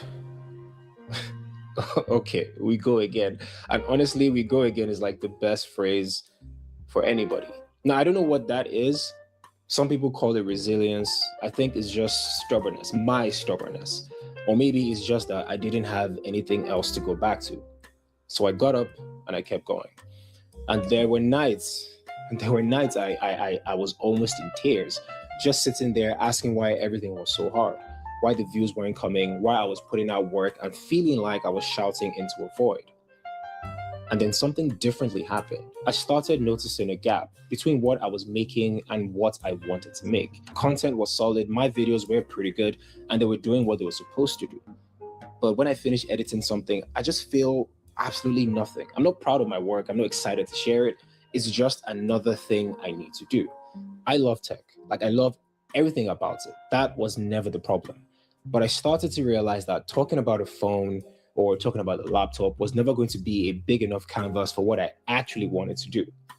The tech video format has a ceiling on creativity. You can be really good at it, and I was putting in work to be really good at it. But there's only so much of yourself you can put into a review, only so much story you can tell inside that format. And then a viewer said it to me directly in my comments. I can never forget this day. I'm going to try and paraphrase, but he basically said I was making the same videos over and over again. And I knew he was right, not because the videos were bad, but because I was playing it safe. I was producing inside a box instead of building something big. And here's what I figured out about me personally. The wins don't really stick. They never have. I've hit milestone. I acknowledge it for 30 seconds and I move on. It's not something I decided to do. It's just how I operate. And I used to think it. Can I ask y'all a question? Is there a point of creating the content that you want to create versus creating the content that the people want to see? I think you can do both. Creating the content that you want, at the same time adding your own spin to it. That's what content creation is. That's what content creation is. Understanding, like, listen, I want to talk about certain things, but therefore I'm going to do it. I'm going to talk about it the way that I want to talk about it. I'm not going to do it the way that this other person's do it, because I'm uniquely myself. I'm unique myself, so I can talk about it the way that I want to. I don't need to be like this person over here. I don't need to do it like this person over here. I'm going to be me, and people going to rock with me however they rock with me. But regardless of that, you still got to put in the work. You still got to continue to keep grinding. You still got to continue to keep pushing. On top of that, don't ever quit your 9 to 5 for content creation until your content creation is making you more than enough money to where your job is getting in the way of you getting to making more money from content creation. Continue to keep using your job as leverage. And if you need to, continue to keep leveling up in corporate America. And then once that time comes, and you will know when that time comes, now he's like, all right, bet. Now we can move over here and focus on this full time. meant I have high standards, that I was driven, that I wanted more. But what it actually does is make success feel impossible because the finish line keeps moving. So no matter how far I run, I never actually arrive anywhere. You're just permanently somewhere in the middle, permanently behind where you think you should be. And the honest version of this video, the reason I'm making it is I agree, that real life PJ. I've reached a point where I had to ask myself a real question. Am I still enjoying this? Or am I just producing for the hell of it? Because there's a difference between creating and producing. Producing is output. It's consistent, it's disciplined, it gets videos out every week on schedule. And I've been very good at producing. But creating it's something else. Creating is making something because you genuinely love the thing you're making, because the story matters to you, because you couldn't not make it. And somewhere in the last year, I stopped creating and I just started producing. Exactly. Listen, here's one thing that I figured out since I started doing content creation. When I just started working, when I just started putting forth the effort, when I just say, listen, man, I don't care about the quality yet. I don't care about how dope the video is. I don't care about that yet. I want to get consistent in putting in the work. Once I get consistent and put in the work, and I know that I'm going to continue to keep showing up, I can build over time. I can grow over time. I can make changes over time. I can slowly turn this thing into something that's going to be memorable. When you see my channel, you know who it is. When you see certain things on my channel, oh yeah, that's Courtnee right there. I know who that is. But I can't do that if I'm not producing. I can't do that if I'm not putting anything out there. That's the problem with a lot of people, because guess what? A lot of individuals, they have that analysis paralysis. Everything has to be perfect before they start to put something out. And it's like, dog, don't nobody know you. Don't nobody care. Let's be real. Nobody cares. Nobody's going to see it anyway. So it best behoove you to take that, produce it, whatever that video is, whether you like it or not. I don't care how crazy you sound. Don't matter. Put it out there. Nobody's going to see it. I promise you. Nobody's going to see it. Maybe one person that you told, maybe your friend, maybe your mom, maybe your dad, or whoever is that you're close to, like, hey man, I just posted a video. Go check it out real quick. That's probably the only view you're going to get. Other than that, don't nobody care what you got going on, bro. The only time they care is when you actually have real motion going on and people are actually watching. Then that's when they're going to start coming over there trying to see who you are and trying to figure out who you are. By this time, you already are a well-oiled machine. You're rocking and rolling. So trying to be perfect beforehand, forget all that, man. Just put the content out there. Forget being perfect. I don't care if you stutter. I don't care if you mess up words. I don't care if you sneeze while you're on camera. I don't care. Put it out there. I don't care if you got an eye boogie in your eye. Put it out there. Nobody gonna see it anyway. You're gonna be talking to a wall. You're gonna be talking to yourself. You're gonna be looking in the camera, talking to yourself, because ain't nobody gonna see you.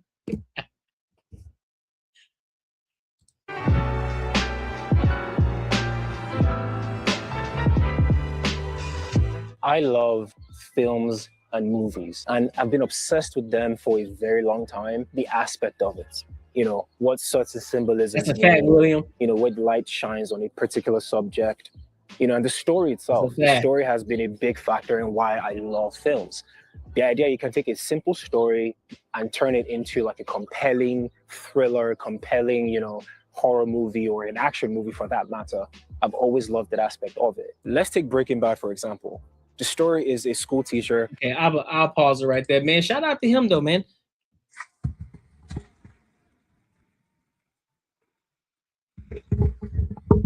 No, it does. That's exactly. Listen, that's how it feels though, bro. That's how it feels. Sometimes, bro, you just gotta put the work out there, and everything else will fall in place. You'll start realizing things that you want to change. You'll start figuring out what angle that you want to take. You'll start figuring out now, okay, this is my lane. This is my space, because I rock out really hard over here. The thing that I was working on over here, I'm not really into that for real. So, I can dead that over here. But shout out to, what's his name? Call Me KJ. His name is Call Me KJ on YouTube. Go check him out. He had 38K subscribers, 32K views in this video. He posted this actually 2 months ago. So shout out to him, man. And let me know what y'all think. Make sure you like, comment, and subscribe. Listen, if you enjoyed this video, be sure to check out either of these two videos right here. And make sure you share this post with your friends and your family. Being that's a spice live court being individual. Yep, facts. It was Nolan's choice as a grown man, Chris, not an underage kid. You can't control anyone that. Yep, that's facts. Oh yeah. Oh yeah, for sure. He'll be all right. He'll be all right. He'll definitely be all right. The content is good that he's creating. It's dope. So I don't see him doing anything. But the thing is, you only at 30, you only at 32K, and you had this YouTube channel for 13 years. I'm just gonna listen. I'm gonna say this. Maybe it's because he took a break from YouTube. Maybe it's because that he took breaks in between, because there is no way 13 years and you only got 38K views. Nah, pimping. I'm for sure I'm gonna blow that out the water before 13 years. I plan to be in six figures by the time I hit double digits in years of being on YouTube. That's a fact. That is a fact. Absolutely not. I would not. Yeah, he's digging to learn and not giving up. I admire the fortitude. Oh, facts. I do too. He's trying to find himself within the content. I get it. He's trying to find his purpose. I understand it and I get it.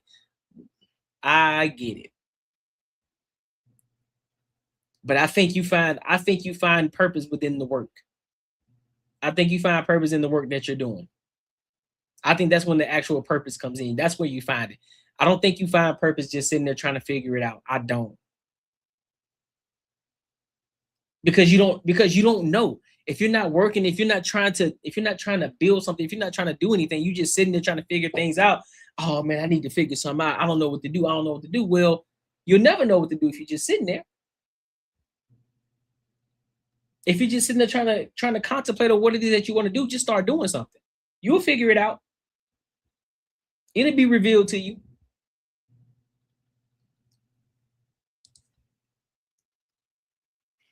It definitely will.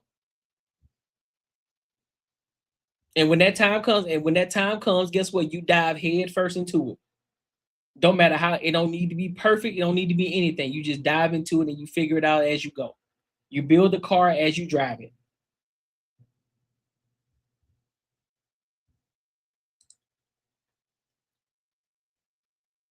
So, but yeah, so let's go to this. I want to go to this last topic. of the night. Let's talk about Melissa Ford really quick. So she's back out here again in these streets, and thought this video was pretty interesting. So I may bounce around a little bit to find exactly where I want it to be, but there were a lot of things said in this video. So we're gonna get into it, and then we're gonna give our thoughts on it.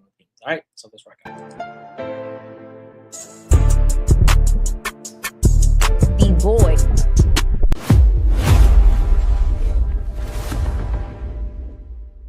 Because what does that even mean? They're raised how to not be girls. That's it.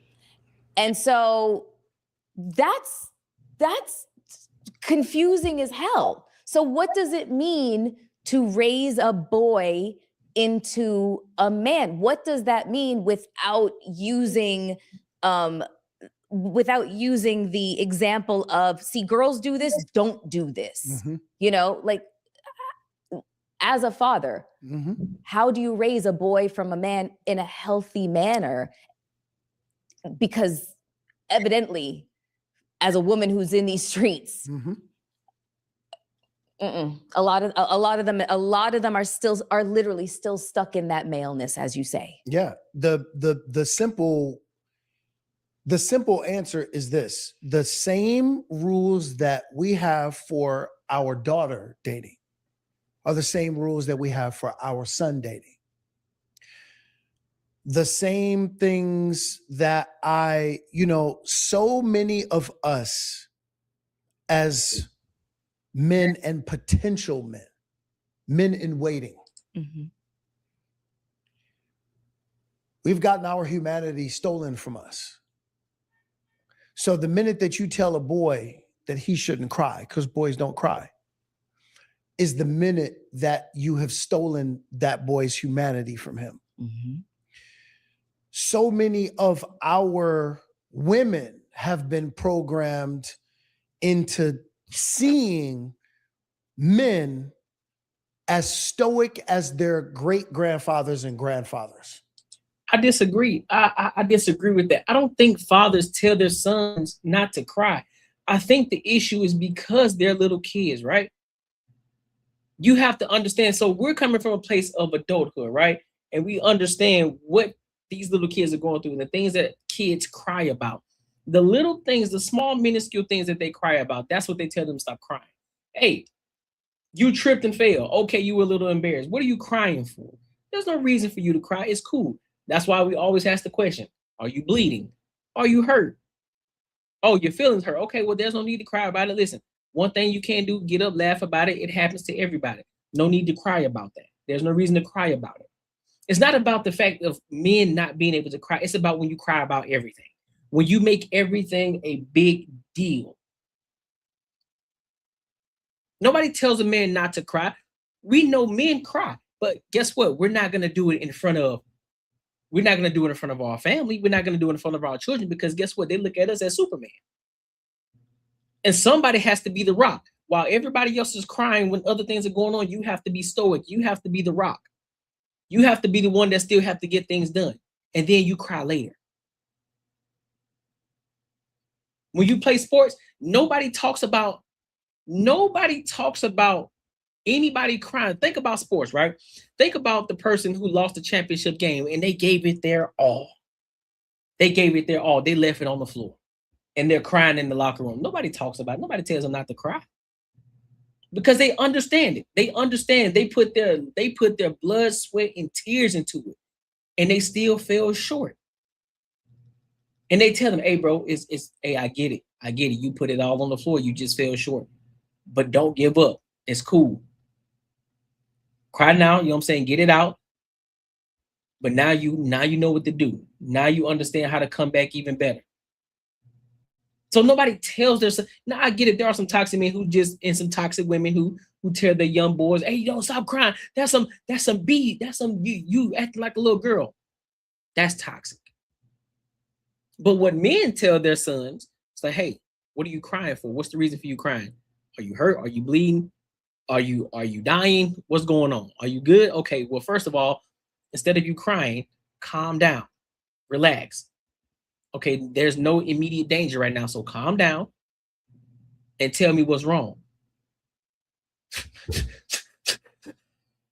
Calm down, breathe. What's going on? What's wrong? Use your words. Talk to me. What's up? Then once they slow down, they talk and like, oh, okay, well, I understand why this happened, but there's no reason for you to cry for this. Because guess what? There is going to be situations. There are going to be even bigger situations. I get it. This situation may seem huge right now. This situation may seem big to you right now. But trust me, it's not as big as you think. But you good though, all right? Cool. Kiss on the forehead. Go on about your day. Go continue to keep playing. Simple as that. That's what love is. Nobody said up here tell, hey man, stop being a little B, bro. Stop all that goddamn crying, bro. Nobody ain't doing all that. But just don't know it. So when they have a conversation with a man who is emotionally in tune with himself, and he talks about something that hurt his feelings, or something that I agree, Mel. I agree. He doubts about himself, or something that he may fear. Mm-hmm. It gives a woman the ick. Very few people, our brothers are suffering, but I'm going to say this very loud, full-chested. Our women are doing better, but they're not doing well. Explain that. Doing better how? Yeah, please explain that to me. I'm listening. How?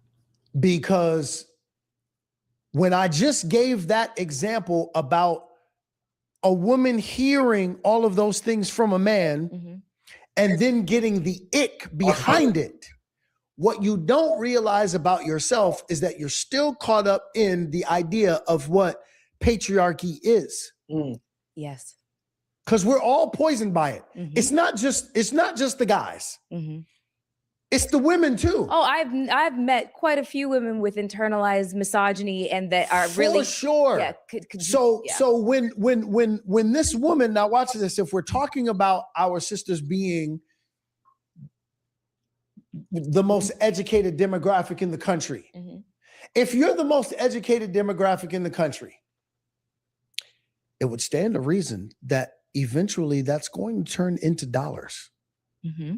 And if that turns into dollars, it stands to reason that you will probably be the bigger breadwinner in your relationship. Are you ready for that? Okay, so let me ask you this. That is a very good Most women are not. So that is a very good question. That is a very, very good question. However, because we got to have a real conversation now. I'm done having the surface level fake conversation. I went all the way, and I'm okay with that. I just want him to have feelings. No, you don't. No, you don't. You're lying. You're right. You're lying. Okay, so let me say by way of observation, I have observed in relationships with friends, when the woman is the breadwinner. Yes. Boy, does it get super complicated. It gets so complicated. There's two things that are happening. You know why? Because everybody has to retrain their brain. So there's two things that are happening. So in the study, in quarter two, here we go. Let me give it to y'all real quick, because they continue to keep using this narrative. They don't want to give context. They don't want to give none of that. They just start talking. They think that they're doing something. So in quarter two of 2026, women earn $1,136 in a typical week, compared to with men earning $1,380 for $1,380. So no, typically y'all still aren't doing better than men. Even with y'all education, you're still not doing better than men. In the general sense. Your average woman is not making six figures as everybody swear that they are. Everybody swear that every woman's out here making six figures. No, y'all not. No, y'all are not. You capping. Yep. One, she may feel it's a little bit challenging to regard him as the head of the household when she's the one paying for the household. So let me get to that real quick. This is good. This is good. We got to bring into the conversation now this idea of particularly Black men and Black women. Black women are under the impression that when they become accomplished and they make more money, that Black men are intimidated. Hold on, y'all. I ain't done.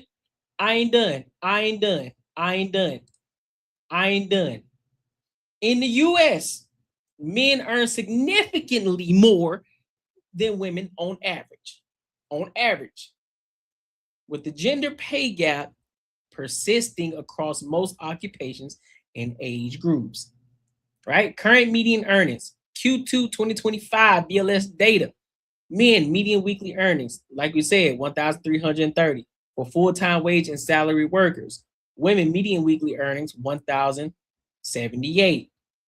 Annual equivalent, men earn about $69,160 a year versus women $56,056 for women.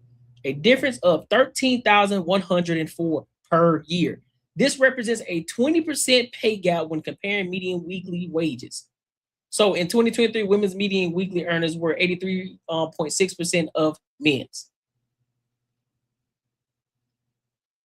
So no, even with y'all education and your PhDs and your master degrees, your bachelor's degrees, your associate's degrees, you still aren't. And y'all, and again, y'all are the most educated. Y'all are the most enrolled in school, and yet y'all still are not earning more than men. So let's make sure that we're being clear about that conversation. when we're having this conversation. We're not going to continue to keep doing that. We're not going to continue. Even at the age, even between 16 and 19, men are still earning more than women in every age group. They're still earning more. Every age group, they're still earning more. The closest gap is 20 to 24. That's the closest gap. And as you continue to get older, that gap continues to increase. That gap gets bigger. So when you walk around here at the age of 30 something and 30, 35, 40, talking about, oh, I need my man in 6 figures, man, most of y'all ain't even making 6 figures a day. Stop capping.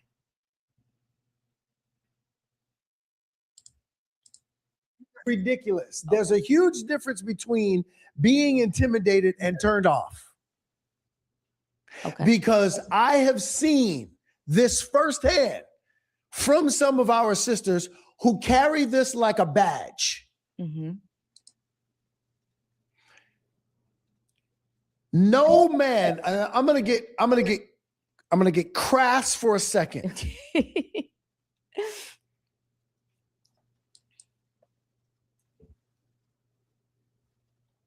If you are not bending over your man, and if you can't beat him up,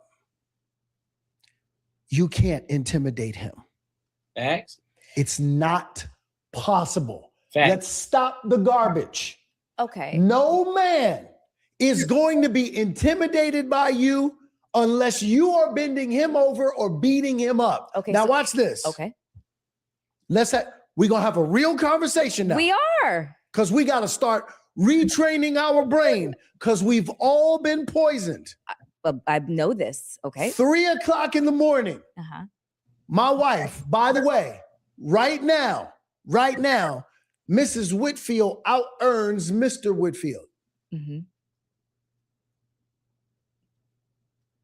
There's only one man in that house. At 3 o'clock in the morning, when my wife wakes up and she says, babe, I heard a sound. Babe, I heard something.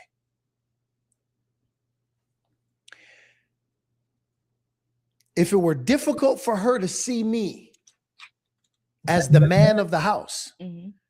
she would get up, grab the gun, grab the Roddy, and go see if everything is okay. While I lay underneath the covers and wait for her to get back. Mm-hmm. There's one man in that house. Mm-hmm. I don't care what listen, be a boss Mm-hmm. outside that house. When you come in here, you are Mrs., not Mr. Mm-hmm. I am the leader of my house, not because I tell anybody what to do. I'm too smart for that. Mm-hmm. My wife is from the south side of Chicago. That don't mean nothing. I'm from Brooklyn, New York. If we don't do life right in our house, somebody will die. That's yeah, it's true. You understand? Yes, you guys are both tough cookies. I do not tell my wife what to do. Mm-hmm. I show my wife what to do. That's what makes me the leader of the house. Okay. In what way? I am the model that everyone in the house mirrors. Okay. We talking about getting into shape. You talked about, what do you see on social media? You in the gym. Mr. Whitfield is in the gym. Yes. I am modeling for my wife what she can do. Whenever there is a what I call a spirited verbal joust going on between the two of us, I have to model for my wife. I think here's the thing, man, because I'm not gonna continue to dwell on what they're talking about. It's the same thing. Melissa Ford just don't understand. She thinks she's too good. She thinks she's too good, and she don't want to listen. She thinks she's too good. She don't want to listen, right? And hopefully she takes in what he's saying. But ultimately, when we're having these conversations, everybody tries to blur the line, right? Everybody tries to be cool about having a conversation. Keep it simple. Sometimes things are black and white. Go back to the foundation of what relationships were. What was the foundation? What are your morals? What's your plan in life? What are your goals? Where are you trying to get to? Do you want kids? Are you good? Are you a family-oriented person? What's your relationship with your mother and father? Do you have a strong relationship with your mother and father? Because one of the biggest things that a lot of people, when they got into relationships, one of the biggest things is what? They have to be family-oriented. Family-oriented. And understanding when you get in a relationship, it's not about you anymore. It's not about you. It's not about what you want. It's not about, oh, it's my happiness. And if I'm not happy, then I can't be. No, when you get in a relationship, when you get married, it's about duty at this point. Now, you've committed to this person, whether you are happy or not, because guess what? That man ain't over there. There are going to be times where he's not happy. There are going to be times when you aren't happy. But guess what? You have a duty to each other, and you got to make sure that you are keeping the house afloat the way it's supposed to be. So if y'all are having an issue, that's why this is a big thing called communication. Have communication, but understand something. Understand something. Neither one of you are bigger than the program that y'all signed up for. He has a purpose, you have a purpose. And when y'all come together, y'all are aligned, which equally yoked, correct?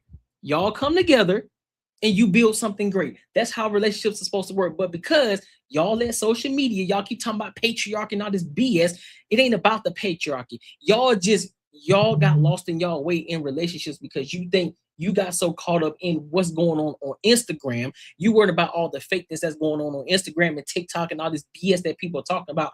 Oh, 6 figures. If my man ain't making 6 figures, if he ain't buying me Birkin bags, BS, because most of y'all ain't even making 6 figures out here. Most of y'all can't even afford 6 figures because guess what? You don't even know how to budget your money properly. You don't even know how to save money. Most of y'all don't even have $500 saved up in your account right now. Most of y'all don't even know what a 401k is. Let alone even know how to create an account for a 401k. Don't even know how to invest your money properly. Don't even understand the first thing of saving your money. You still talking about saving your money up under the couch, and banks ain't real. That you don't trust banks. You out here buying things that you can't afford. You out here trying to keep up with the Joneses. You getting in hundreds and thousands of dollars of debt. And don't even understand the foundation of what being in a relationship actually is. You think it's always about happiness. You think everything is about you. And it ain't. That's why a lot of men have started to steer away from the happy wife, happy life. No, it ain't. Happy house, happy spouse. I'm not here to make you happy. That's what you're supposed to do. When you are on your purpose and you're doing the things that you're supposed to do, that's what's gonna make you happy. I love creating YouTube videos. I love going live. I love doing that shit. Am I always happy about it? No, probably not. But I love doing it. I enjoy it. I found purpose in doing this because I have bigger things and I have bigger goals that I'm trying to reach. And I'm going to continue to keep showing up. That's the problem. And that's why y'all suck today, because y'all want to finish product. Y'all don't want to build. Y'all don't want to grow together anymore. You think you can, and then on top of that, when somebody is already established, you then think you can come in and run something. Man, you out your mind. You done lost your mind. To think that this person who done built themselves up from the ground up when nobody was there with them, and then you think you finna bring your little tail up in here and run something, man, you crazy.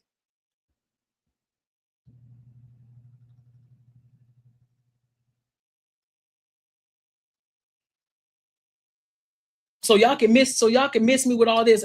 Oh, I'm an independent woman. Cool, be an independent woman, because I told y'all, I'm removing the conversation from the women who don't want to be in relationships. If you don't want to be in a relationship, cool. Well, this conversation ain't for you.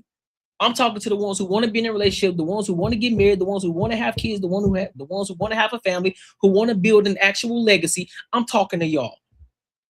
Go back to the foundation. of what relationships actually meant, not about the monetary value. Because guess what? If you really wanted to build something, you would help that man, because you're supposed to be a helpmate. You would help that man get to that point. That means you would pick up the slack and where he is and where he's lacking.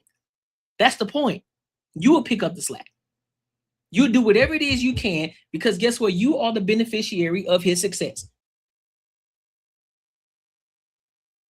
And so it would behoove you, like, I mean, you know what? We had this conversation. He said that he want to be here, and I know I said the same thing. We are on the same accord. We're on the same frame. Listen, I got to find a way to help him get to that point. What is it that I can do to help us, to help catapult us a lot faster? Because our trajectory is 10 years. Shit, I'm trying to get there in 6.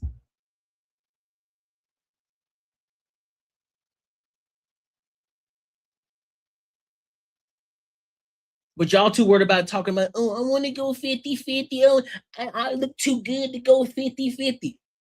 And that's why you still single today. And that's why you continue to keep getting treated like a 304, like a bot. Because y'all ain't wives no more. You a jump off.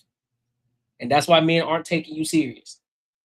Because you don't want to be a wife no more. You don't even know that you think being a wife is a slave. But yeah, you want the man to take care of 100% of the bills. You want him to be your protector, your provider, your provisioner, your leader. You want him to be everything. You want him to be Superman, while you sit there and say, oh, I want to be a passenger princess. I want to make my own money, but yet I want him to take care of everything. Man, you better get out of my face. Why are you here then? What's the point of you being here if you're not going to contribute? What's the point of being here if you're not going to contribute to anything? And that doesn't necessarily mean it has to be monetary. But what are you doing? If you're just going to be a passenger princess, why I take care of everything else? What you doing?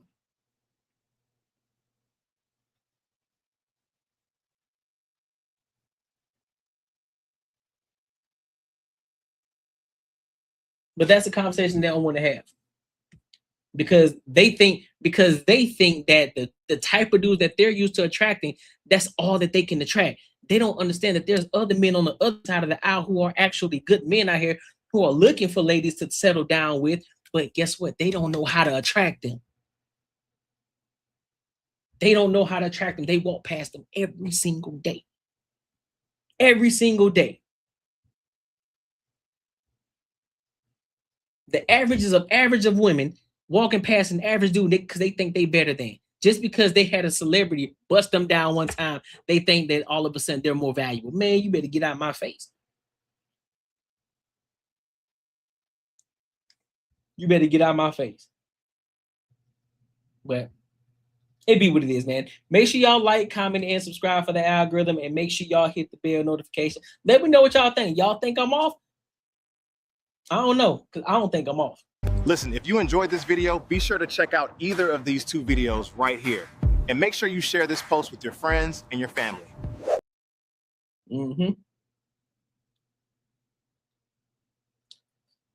I appreciate you, Mel. I appreciate you. Appreciate you, real life. PJ. Yeah, buddy. Listen. Tonight was dope. Banter and Barter Friday. Banter and Barter Friday night, 7:05 p.m. Make sure you are there. It's gonna be dope. It's gonna have a great show. We'll try not to go 8 hours this time, man, because that was a long time. I'm like, nah, I can't do that again. So, but it's gonna be interesting. You know, Mark is gonna be up there drinking, so you know how he gonna be. But also, if you haven't joined the Patreon, be sure to join the Patreon. The minimum is $5, and I think the top tier is $20 or something like that. If you haven't become a member, make sure you become a member of the ENG community. 99 cents. And also make sure you like, comment, and subscribe for the algorithm, and make sure you show love to all of my videos that I upload. Go hype them up. Let's get that visibility going. Make sure you share them with your family and your friends. All right, my good people. And so let me read this really fast. Let me read this membership really fast. Yeah, you right, man. Making money is me, man. 10 years, man, you're gonna have matching Benzes? 10 years? Thinking more like 10 days, man. 10 days.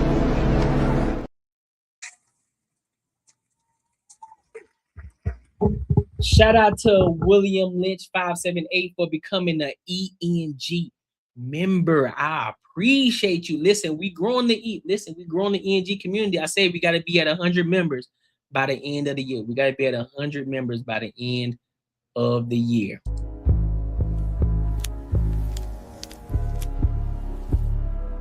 That's top dog aura right there. You feel me? I appreciate you, William Lynch. I appreciate you. Hey, and so until next time, my good people, make sure y'all here Friday, Banter and Barter Show, Friday night, 7:05 p.m. I will see y'all then. I will holla.